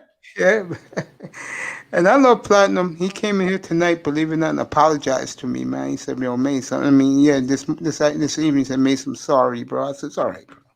I gotta watch it. I gotta watch it. I'm gonna go back and watch because I ain't catch that. It had to be funny to the motherfucker. Man, he got me off there, bro. When I told him about how I've been resisting sex from women, bro, he said, "Get out." But let's keep it real, man. You had a couple little young things. You had a couple of them fall in your lap, man, and you was like, you just kind of dusted them off, like, bitch. My mind's on Davie, Florida right now. I don't got no time for panties, bro. I'm getting ready for war. I'm gonna go watch it. I bet it was funny to the motherfucker. Oh, you got nice that? catch by Tim Patrick, Dusty. Did he get it? Yeah, he get it? Yeah, he got it. Bro, so Hamler's not starting. They got him in the slot. Yeah, I want to say this to you, man. Personally, man. Isn't it something how far we both came starting our own platform? He was a little bit ahead of me, but how far? There you go. That was nice. Yeah, man. Proud of you, bro. Oh, thank you. And I'm proud of you too. I mean, you hold them here for multiple hours, for multiple nights out of the week. To have 113 already at this point just goes to show your not just your commitment, but your enjoyment of what you're doing as well. Yeah, thank you, brother. Man, it's great, and like I said, providing this sports talk here is something great, and I think it was needed in this space and needed. It was needed, and it's a good thing, man. Thank you for coming by. Oh yeah, no problem. I listen in from time to time. Sometimes whenever I don't have time to actually type anything in the chat, I'll be listening in. I probably end up falling asleep and all this stuff. But I know the feeling, bro. I'll be going to sleep 4 a.m., bro. Oh, doing 8 hours, 10 hours. Yeah, I'm up by that point. I'm up way an hour before they're getting ready for work. So yeah. Please do me a favor. Come by this week. Okay. And we'll talk Dolphins, Chiefs, bro. And Hurricanes, I saw is 8-1. Oh so man, golly, wow, yeah. This Miami news is great. And one more thing before you leave. Yes, sir. What about your Rockets, bro? Hey, look. I think the best years are behind us. Okay. Elijah Wan is gone. Those two, the championships we had, those days are done. It's not. It doesn't matter who you pair with Harden. I do not see him changing or being able to make people around him better enough to be able to win one. I just don't see it happening. Your boy Tech, man, did 7.5 hours of NBA draft live that Wednesday night, bro. Oh wow! He hit more than half of them right, bro. Wow. That's crazy. Hey, yo, dude. That's crazy. So, do you think that as far as your Rockets is concerned, like, oh man, see, the reason why I really feel bad for you is because of that. Like when he asked you, was like about the Rockets, he was like, "Hey, look, I've been doing this for a while now. I've been doing it for a while now. But I'm still a Rockets fan. But I just don't see enough to actually make me believe that it's going to get better. And actually, the best time, I think the best chance we ever had at getting a championship was that first year with Chris Paul, when he got hurt, and they chose to take 3-pointers when they were missing the motherfuckers the whole game, and they were still in there. I just cut the TV off. I couldn't even look anymore because I knew it was done, even though they shooting these motherfuckers, even though we haven't made any. So just the level of stupidity and how they play, it just it's mind-boggling to me. So I don't know. I like this nigga's honesty. God damn, nigga, you solid. Great people, man. I mean, me and him, bro, we used to be in the chat room. I told him I was going to do this. He did his before me, but I came to his room a lot of Sundays for his Bible service. I always support him. And the night, I'm telling you guys, you're not going to believe what I'm going to tell you. The night he was doing his marathon, I was doing my shit, and I saw him, he was on, and I peeked in. And he had 10 deep on his panel. And if you're in the manosphere, it was the usual suspects. You know who they are. And I just wrote in the chat room, I said, bro, I'm proud of you. I'm just letting you know what's up. And, you know, I don't compete with him. He doesn't compete with me. Oh, no. And he's always my boy. Yeah. You know, and I just let me remind him because I'm too busy. He's too busy. We don't run in the same circles. We used to. Yeah.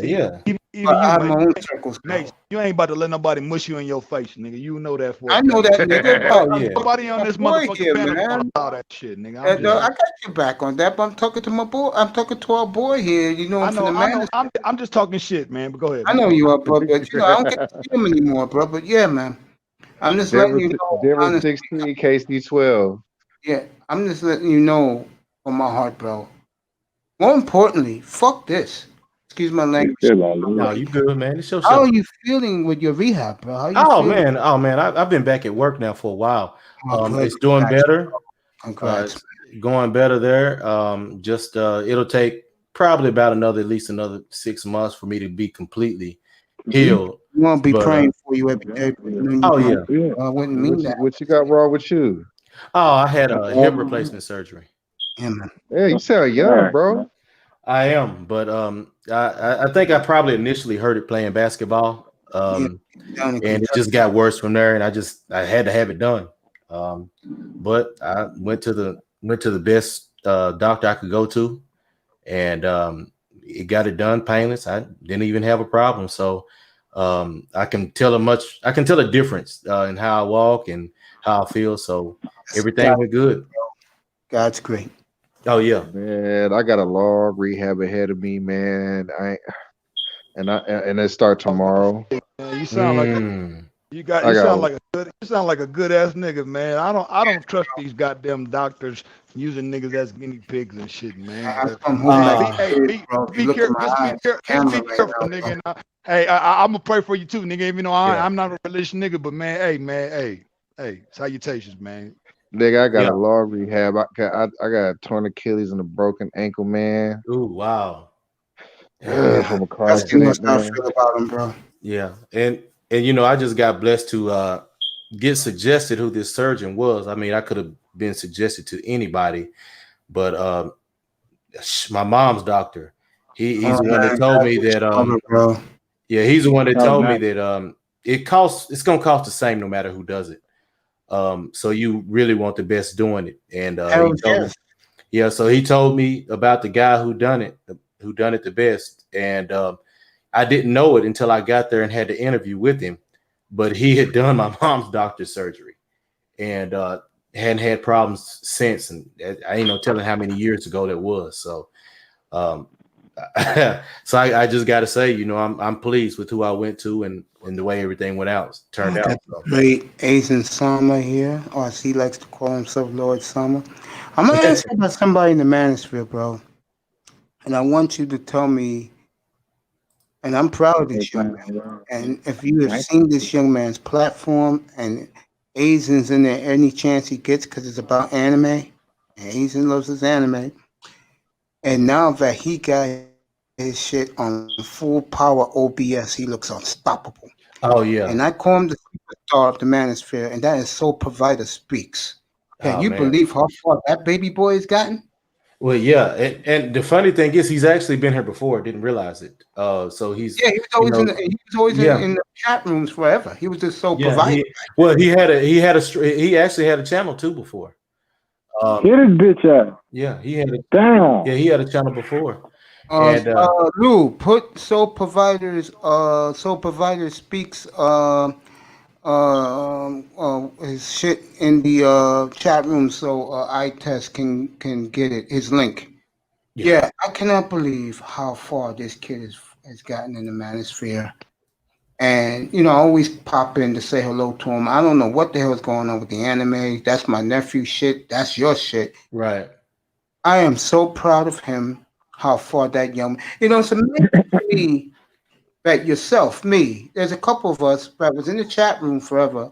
We go off our asses and we built our own shit, bro. And all of us is doing pretty well. Oh yeah. It's been fun.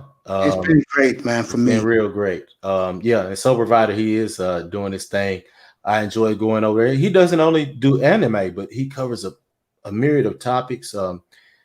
He's had programs about how to get how men can get into being certified electricians, different IT and different things like that. He's covered a lot of different and good things. Yeah, he's doing what I do. I made fun of him yesterday. That's hella dope, man. Yeah, man. I put in the chat room for him yesterday. I see you learning from your boy Mace that you interview people about other shit other than your topics. And he goes, yeah. See, I'm thinking about doing it like a manosphere music thing, kind of like just like making shit, you know what I'm saying? Just like making music live. Just Dusty, we gotta have the beat competition, the beat battle, bro. That's gonna be fun too. That's gonna be fun. We can figure that out. I fuck with the beats, nigga. You know what I'm saying? Yeah, I seen you NPC, man. You got the good shit. Asian did it himself. And by the way, Asian, your background for your platform, that baby blue you have, the back of your background, your OBS, that is so sweet, bro. Oh, the old one, yeah. When I had that was whenever I had. I haven't been up there in a while, bro. I've been busy. Yeah. You guys not using OBS, right? I was doing which one was it? It was Streamlabs. It wasn't OBS. It was Streamlabs OBS. It was a different version of it. It was a different version. Yeah. It had that purple kind of deal to it. Soul Providers. Oh my god! But Soul's got one that's. Did you catch Soul Providers show yesterday? No, I didn't get to catch it. I was out of town. Take a peek at it because in the background, I forgot he was interviewing, but he was interviewing. He was interviewing Balte Blah. Blase Blah about the in the background, bro. Teacher. He had giant anime characters behind him while he was doing the interview. That shit was tight. Yeah, he does have some. That shit is tight because I was telling my boys up here that when I get my OBS done, get it done, I'm gonna have live sporting games right behind me while I'm doing the show. So guys in basketball is happening. I have that plan, bro. Last night, I haven't reached to you in a while. I had the fight live here last night, bro. Wow. Yeah. Wow, man. Yeah, man. So I'm beginning to implement my game plan slowly but surely. I got over 100 shows in the books, so that more experience and reps. That's why I do in the first place. Kuhn is almost finished with my intro. Oh wow, that's great. And when I get the OBS ready and get my pro camera, then this shit's gonna be lit, bro. Oh wow. Well, hey, much success to you and that. I'm looking forward to see how it turns out, man. I really miss you, man. Oh yeah, I know it. I just know it's been the time of the year and everything like that. And, I got a birthday Tuesday, bro. Why don't you come by, Hey, okay. party, bro, and we talk Dolphins and Hurricanes, You bro. know 'cause what's we all crazy? Dolphins. It's a lot of niggas' birthday in this Yeah, in month. My December, birthday, man. They all come in this my tight birthday too. in this month too, nigga. I'm a South, Christmas baby, nigga. My yeah, birthday South All is right. HQ. Who the just had 5th. one? And Platinum was it's on gonna be a Friday, bro. celebration, god damn it. But Yeah, hell happy fact, birthday, Star. a lot of niggas in December are some cool ass niggas, nigga. I'm one of them cool niggas, nigga. Hella Me factory. too, Go bro. ahead. Platinum's Elite was Fridays. Damn. Yeah, or Melody and Mahogany sang happy birthday to him this morning. Well, right. A lot of December niggas get forgotten about because it's the last month in the year and shit. But nigga, Y'all niggas be having it. Y'all we niggas ain't be having going it nowhere fucked up though, as nigga. We in kids. this motherfucker. No, Goddamn. I'm getting hella fucked up. Go ahead. My dad gave me 2 gifts.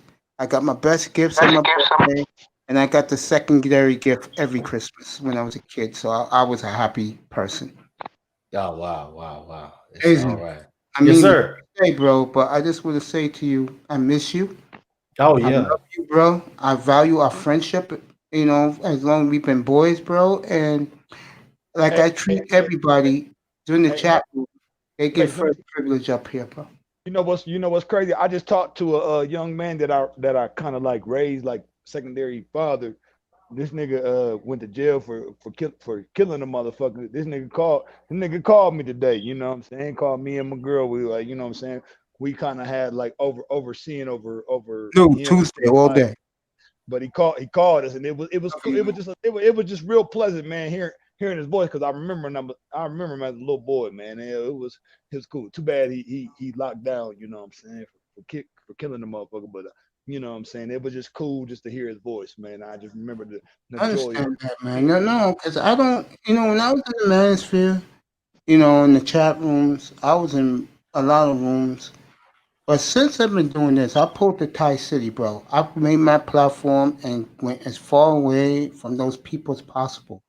Yeah. But you also made friends in that room. In my, you know, just me personally, I met Platinum in there, Dusty. I met iTest in TD's room. I gave him the memo that I was going to do this, and my boy here tonight, Asian. I'm always exchange pleasantries, bro. Oh, yeah, most definitely. Yeah. Like I said, you know, you still, like you said too, you know, we still cool. Always gonna be. Always gonna be Ain't cool. no problem. You doing your thing, I'm doing mine, and we gonna always wish each other the best on that. And man. if I can't make it Tuesday, I'm gonna go ahead and say it now. A happy birthday to you, brother. Appreciate it, man. Coming from you means the world to me, man. I love you, man. Keep up your great work, bro. Yes, sir. Same to you, brother. So how you guys gonna feel about? Okay, so how does because you got because well we see what happened last week with the Broncos or whatever with you guys, but like seeing the Broncos and deficiencies that they have, all the injuries that they have, you know, like if you were to watch them, you know, eke one out against the Chief, does it affect how you feel about the Dolphins next week? They A little both bit, struggling. but I still believe though, because the fight and what's going to go down, which we'll find out by Tuesday, Wednesday, they will play out of their minds for that coach. I'm not saying defense. I'm not saying the whole team. I'm saying on defense they will, because Mahomes is a challenge. I feel like Vic Fangio's in the same position because if you think about it, like he hasn't, the Broncos haven't been very good since he's been there. Even though I think he's a really good coach, defensive mind. I think he's a great coach, but I also think that John Elway is dumb enough to fire him. Of course. Hey, Aizen, when's your birthday, bro? Oh, my birthday's already passed. Mine's in September. I'm a Virgo. Oh, you like the beautiful Sheila E. She's September 19th. And she told me that yesterday. But yeah, Platinum Elite banned me from his room this morning, man. Man, that's crazy. Yeah, man. Hey, and you know what the sad part was? It was so great to talk to Melody this morning, bro. No, well, all right. Glad You you. know, no. You know, I treat her like my little sister, bro. Oh yeah, no. I don't get to see her no more. You know, shout out to Sal's HQ because she says she's gonna still give me the interview. Sal's, and you get the message to Sal's. Any motherfucker that pays $10,000 for his equipment. He gets my kudos, bro. Oh wow. Yeah, Melody promised him a one-on-one interview. Oh wow. Okay. Yeah, but Platinum wasn't too happy. Jefferson, thank you for happy birthday. I love you, Jeff. Get your ass up here, boy. Anyway, I just want to say again, I miss you, bro. Oh, yeah. Hold on, y'all. Look at this defense real quick. Look at this defense real quick that Yeah, I they're know. running. I'm looking at it. Y'all see this defense that they running? Yeah, I see it, bro. I was just gonna say that I value our friendship, and I'm glad you're feeling better. I'm glad you're back on up on your feet again, and God's gonna finish the rest. You're gonna be A-OK again, bro. Yeah, most definitely. And you know, I value our friendship too. You know, I appreciate the support. You being one of my first people to come into my channel. Yeah, I told you I was, bro. Oh yeah, I knew it. I knew you would. I never doubted that. I mean,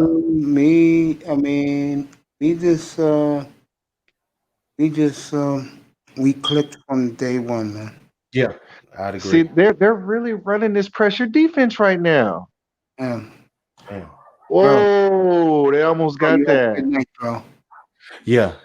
Stick around if you want. You can stay up here if you want. I don't care. Oh no, I'm about to get ready to go to bed. I got to get up early in the morning, so yeah, I need all the sleep I can get. But I appreciate it, man. Man, I love you, man. Come by this week. Say hello to your boy Mace. If you're on, I'll come by. Say hello to you, bro. Yeah, I'm gonna try and come by Tuesday. I know I got some stuff I got to do earlier, but I'm gonna try and come by though. All right, man. I love you, man. Have a good week. Love you too. And happy birthday to you, man. Many more.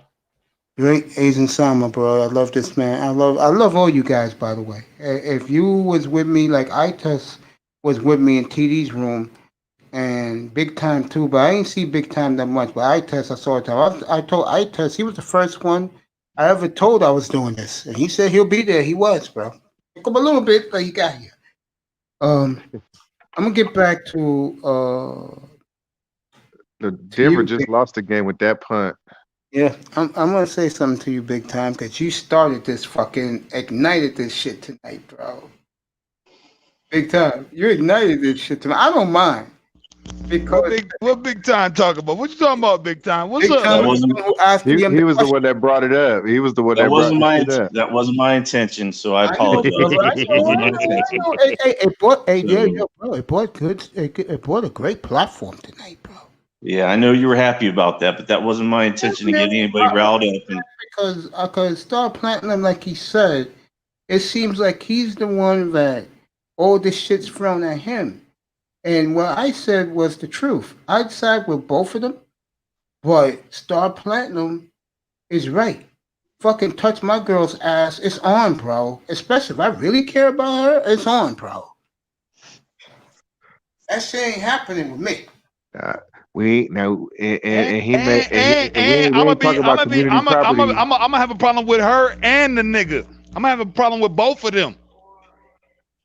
Hella Factory. Because bitch, why you let this nigga just grab a ball on you like that? And you my bitch. The fuck? You supposed to be checking for that shit. If you fucking with me, you my bitch. That's my ass. God damn it, I grab on that shit whenever I want to. Don't no stranger get to just grab up on you like that. Fuck all that. I'm having a problem with her and him. But I'm just saying, go ahead. That's just bro, me. I could agree with you more, bro. I'm with you with that one, man. But it brought great platform tonight. Shout out to EM. Esteban makes my girl says she would be disappointed in me if like that happened, like if somebody grabbed her butt, and she calls it overreacting. I call it, something else. And she said now all you have to do is walk away and it won't be a problem. I'm charging you for that. If you want to grab, I need $100, nigga. Hell fucking no. Especially if I had to wait a fucking lifetime. I'm just saying. Girl, my bitch don't get ain't no free grabs, nigga. It's gonna be an issue. Hold on. I remember one time my girl, she hella square, you know what I'm saying? I mean, I'm square too, but like she's square. Like she's straight edge. Like it was to the point to where she asked me a question if I had saw a chick, you know what I'm saying, getting disciplined, you know what I'm saying, or what if I seen some couple shit popping off, would I get involved? I was like, man, that shit ain't none of my business. And she said she was disappointed in me by the way I answered. The general brought up something about that a few weeks ago. Remember, Mace? I remember. Yeah. You agree with me with that one too. I agree So, with him. Go into more detail though, big time. Go ahead, nigga. I want to hear. I want to hear that. He just sat there and said he had I think a young friend of his that that was standing behind, and one of his best friends was having an argument Killed in San Antonio. with the dude, and he went ahead and tried to go over there and break it up while he was sitting there saying you need to just stay out of it, but he didn't. He ended up getting shot over it. So yeah. Oh, do y'all remember the time with the pregnant girl? I think it was Melody, where she was saying something about there was a couple having an argument in the parking lot and shit. She pregnant than the motherfucker. Man, she wanted to go break the shit up. Like, nah, like do y'all remember that story? It wasn't Melody. Oh, it was one of these females. Yeah, up one of here these platform chicks. they was pregnant, and they said I just felt so bad for the woman, and they was having an argument, and I just felt like I need to holler. I was like, yeah, it ain't no time for you to be Batgirl right now. You pregnant. Oh, I know who it was. It was that Celeste chick. It was that Celeste chick. It was Celeste. Okay, it was one of them. But I'm just saying, like, you ain't got no business trying to break up some shit, and you pregnant. What the fuck? Get your motherfucking get your monkey ass out of there. Mr. Miami, I know you be on TD's channel, bro. You my man, bro. I can't wait till you get your computer ready so you can come up here and spend time with us all night, bro. I know you be with me to fucking 4 in the morning, nigga. I'm laughing. Hey, let me ask you guys a question, because you guys roll with me all the time. You think I do too many hours, bro? Nah, hell no. Because the more hours you get on, the more people that's on your shit, the more time watch you get. So nah, fuck nah. Yeah, because the other day I had an argument with some fucking white dude, bro. And he was hating on me because he said, yeah, no nigga do 8-hour shows. I said, motherfucker, shut up, bro. Man, fuck him. Because you think about it, man, in this space, man, people used to 8-hour shows. This ain't no regular ESPN motherfucking Dolphin channel. You know what I'm saying? Like there's Raider channels I listen to, but this ain't that. This is one that's oriented towards the shit that we fucking do. So at the end of the day, like motherfuckers that come over here is used to 8-hour lives. It's not a big fucking deal. You just had that shit on where you at work. You know what I'm saying? And these motherfuckers, especially white boys, they do an hour and a half and out. Yeah, because to them it's a newscast. It's different over here. To me, this is like more like a sports bar setting. Exactly. Like over there, like for example, let's say you got, I don't know, Miami Dolphins information page or some goofy shit like that, right? Like people who follow that motherfucker, they not following them because they like the host. They follow them because they want to know about what's going on with the Dolphins. Motherfuckers is coming to see about Mace is because they like you, and you just happen to talk about sports. It's a difference. Yeah, I do agree with that, by the way. The guys who pop in like Asian, I haven't talked to Asian for like 2 months, bro, and he was nice enough to come by to say what's up to me, man. That meant the world to me, bro. Because Dusty, he's with the others, if you know what I mean. Yeah. Yeah, he's with them, that group. Oh, okay. That's why I was glad he had I'm about to go pop up my cigar for a second. I'll be right back. You're gonna have to inform me later on what the others is, because I ain't sure. Who's the others, but I'm not with that group. Even though a lot of them respect the hell that I do, bro, and I appreciate that. I heard the kind words from the others. Look, you the only nigga over here that got a sports channel. So anybody that come around that hang around our circles doing music, or not music, but fucking the sports channel, you know what I'm saying? I ain't gonna say they got it from Mace, but I mean it can be assumed. Bro, like I said a couple of minutes ago when Asian was up here, how Soul Provider is now running fucking crystal clear OBS right behind them, anime shit, cartoons, bro. I was looking at it yesterday when he was doing his interview. Man, I'm having a problem with OBS, man. I guess I'm trying to bring my audio in using like Soundflower or iShowU, but I'm having a problem with that shit. Like it'll work for like an hour or 30 minutes, and then all of a sudden the audio Yo, cut off, and yo, then that pay shit me never the come back on. $300, bro. That's what I'm gonna do. I'm gonna pay. Keep it techie. You cool with techie?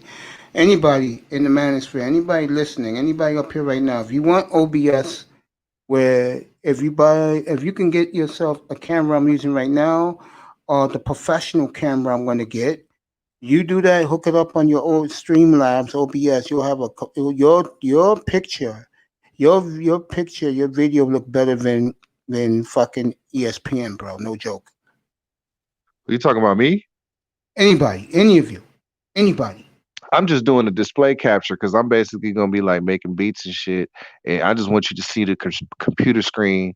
That way if you feeling froggy, you can, fire up the logic and follow along. Yeah, keep it techie. He'll do it for you guys, for any of you. $300, but it's worth it because if you look at the way fucking Thai City looks, you look at the way Sole Provider trading NBD, and soon Sister George and Concrete Rose is. Whoa. So you, all right. So inform me because I'm not familiar, right? Keep it. Thai City made a public announcement 3 weeks ago that if you want your shit to look like his, and his shit's off the chain. You know what he was doing? During the election, remember the riots? Yeah. He was showing that shit live on OBS. Like a real newscast, but instead of the news, like you're listening to CNN broadcast it, it was Thai City doing it. My only thing about OBS is why I can't like pull up I haven't figured it out. I don't know it, bro. I'm gonna learn it this week. I want to figure out how to. Well, see, with the OBS, you can't do the panels, man. And then what I don't like is, at least, well, I haven't figured it out because I'm a goofy, but I haven't figured out how to be able to see the chat. Thai City, I gotta look at Thai City again. Somebody, what you call it? Sole Provider, he has the chat. So does Asian and his shit. Yeah, Asian shit is blazing, bro. Word. I'm about to like. Any of you guys out here who's doing your own platform, I'm dead serious. If you can learn OBS and put it on Streamlabs and get yourself even the camera I got, which is one of the best webcams around. I paid $300 for my webcam, bro. If you can do that for yourself, your own hookup, your broadcast is gonna look better than than ESPN. I'm not lying, bro. All right, let me ask you, because what I'm doing stuff with character animators. Feel me? So you'll be able to, because what I was gonna do is have the characters that I make from character animator be the host. Feel me? Yeah, I feel so you. he could stream that through OBS or make it like. Because my issue with it now, when I get it to Streamlabs, because I figured out how to do it my own, but when I get it to Streamlabs, there's a delay, extreme delay. Well, again, you can make it do it that way, or like I said, my nephew's gonna help me next weekend hook it up, and then when I get my camera, because we're gonna do the soundproofing next weekend, I'm gonna have the blue lights in here next weekend, so it'll be a whole new different room. If you can do it on your own, it's gonna look, the shit's gonna be lit, bro. But if you pay my man Keep It Techie $300, bro, he'll do it for you because that's his whole life is tech. So, but my thing is, how am I? That's when he was up here a couple. No. But how do I get him to do it for me? What, I have to allow him access and all that shit after I pay him, or what? Yeah. And he'll hook it up. Okay. And he'll put. All right. So hold on. He'll put shit like where nobody can fucking crack your room, bro. All right. What happened? I did it on my own, and of course, I ain't read all the fucking user agreements. So as clicking through that shit, I think I activated a bit lock. Damn pick, you fucker. I'm sorry, bro. touchdown. Nah, you good.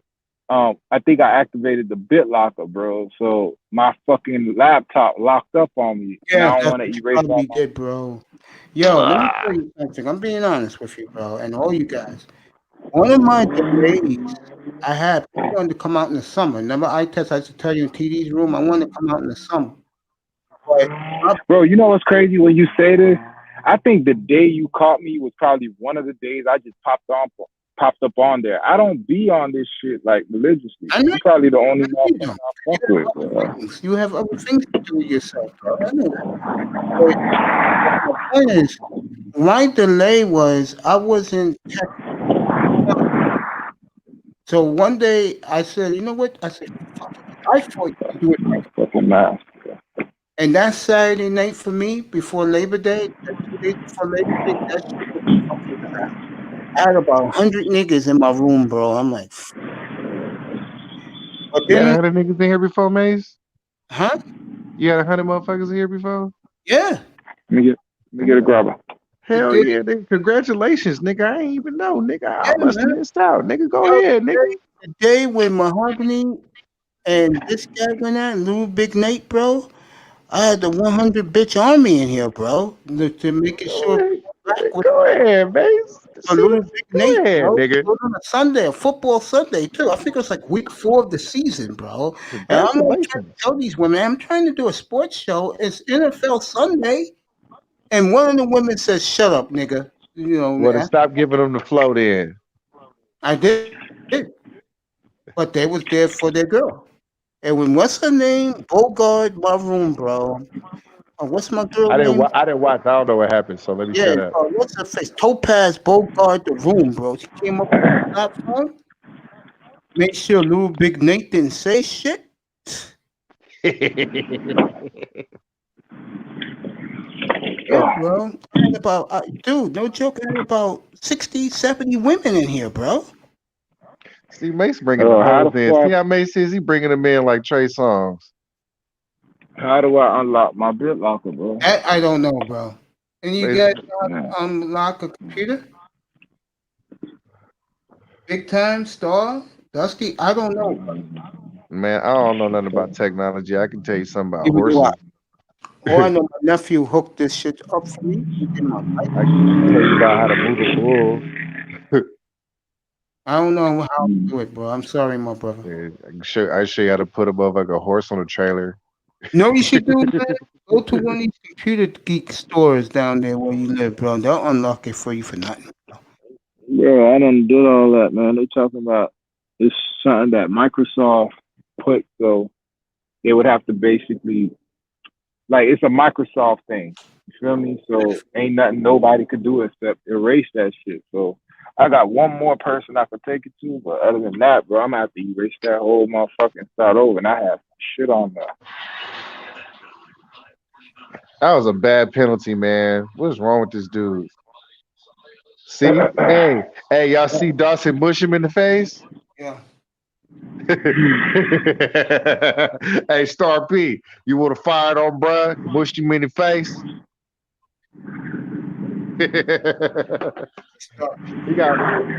Yeah. I'm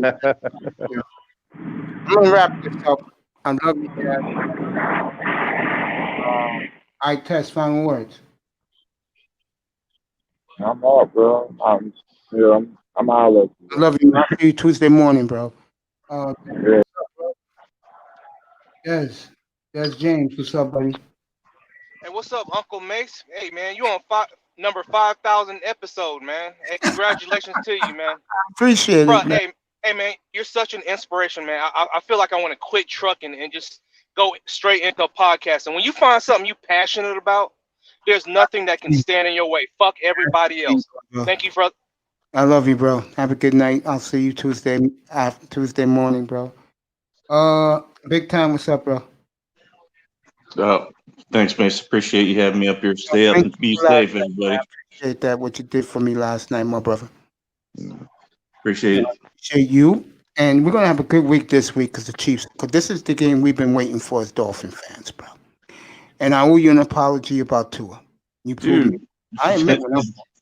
He was right. It's not an apology, man. Don't worry about this sucking small shit. But yeah, I'll see y'all later. I love you, my brother. Sleep well. Later, guys. Be easy, big time. All right, man. Mr. Miami. Let me see who else came through tonight. My boy Aizen, I love you, bro. Thank you. Mahogany came by tonight. Commandante Lou. Why are they running a quarter set? I don't know. Ian was here tonight. He was awesome. Why do they have 6 defensive backs against a three receiver set. Guys were terrific, bro. Esteban was here his first time. Welcome to the family. Heifel, Zaki, love that boy. You said Steve Spagnuolo is the D coordinator? Yeah, for the Chiefs, yeah. Man, I don't, Rhinos was a great guy. I love you, Rhinos. do they have any injuries anywhere that would make them want to go into a quarter defense against a three receiver set? I don't know. The only guy I know was hurt was Von Miller, and they're going to release him, like I told you. Oh, that's the word on the street, by the way. Comandante Lou San Jones. Who else was there? Platinum Elite Class Act. He apologized to me in front of all these guys out on the platform. And a host of others. I love you guys so much. I may not be on tomorrow. I may take Monday off because even though if I do come on, it will be doing San Francisco and Buffalo. So I was going to say, like I usually say, no drinking, no partying, no clubbing. Nothing happens good. No recreational drugs. No stupidity. No sex. No women. I love you all. Good night from the Oasis.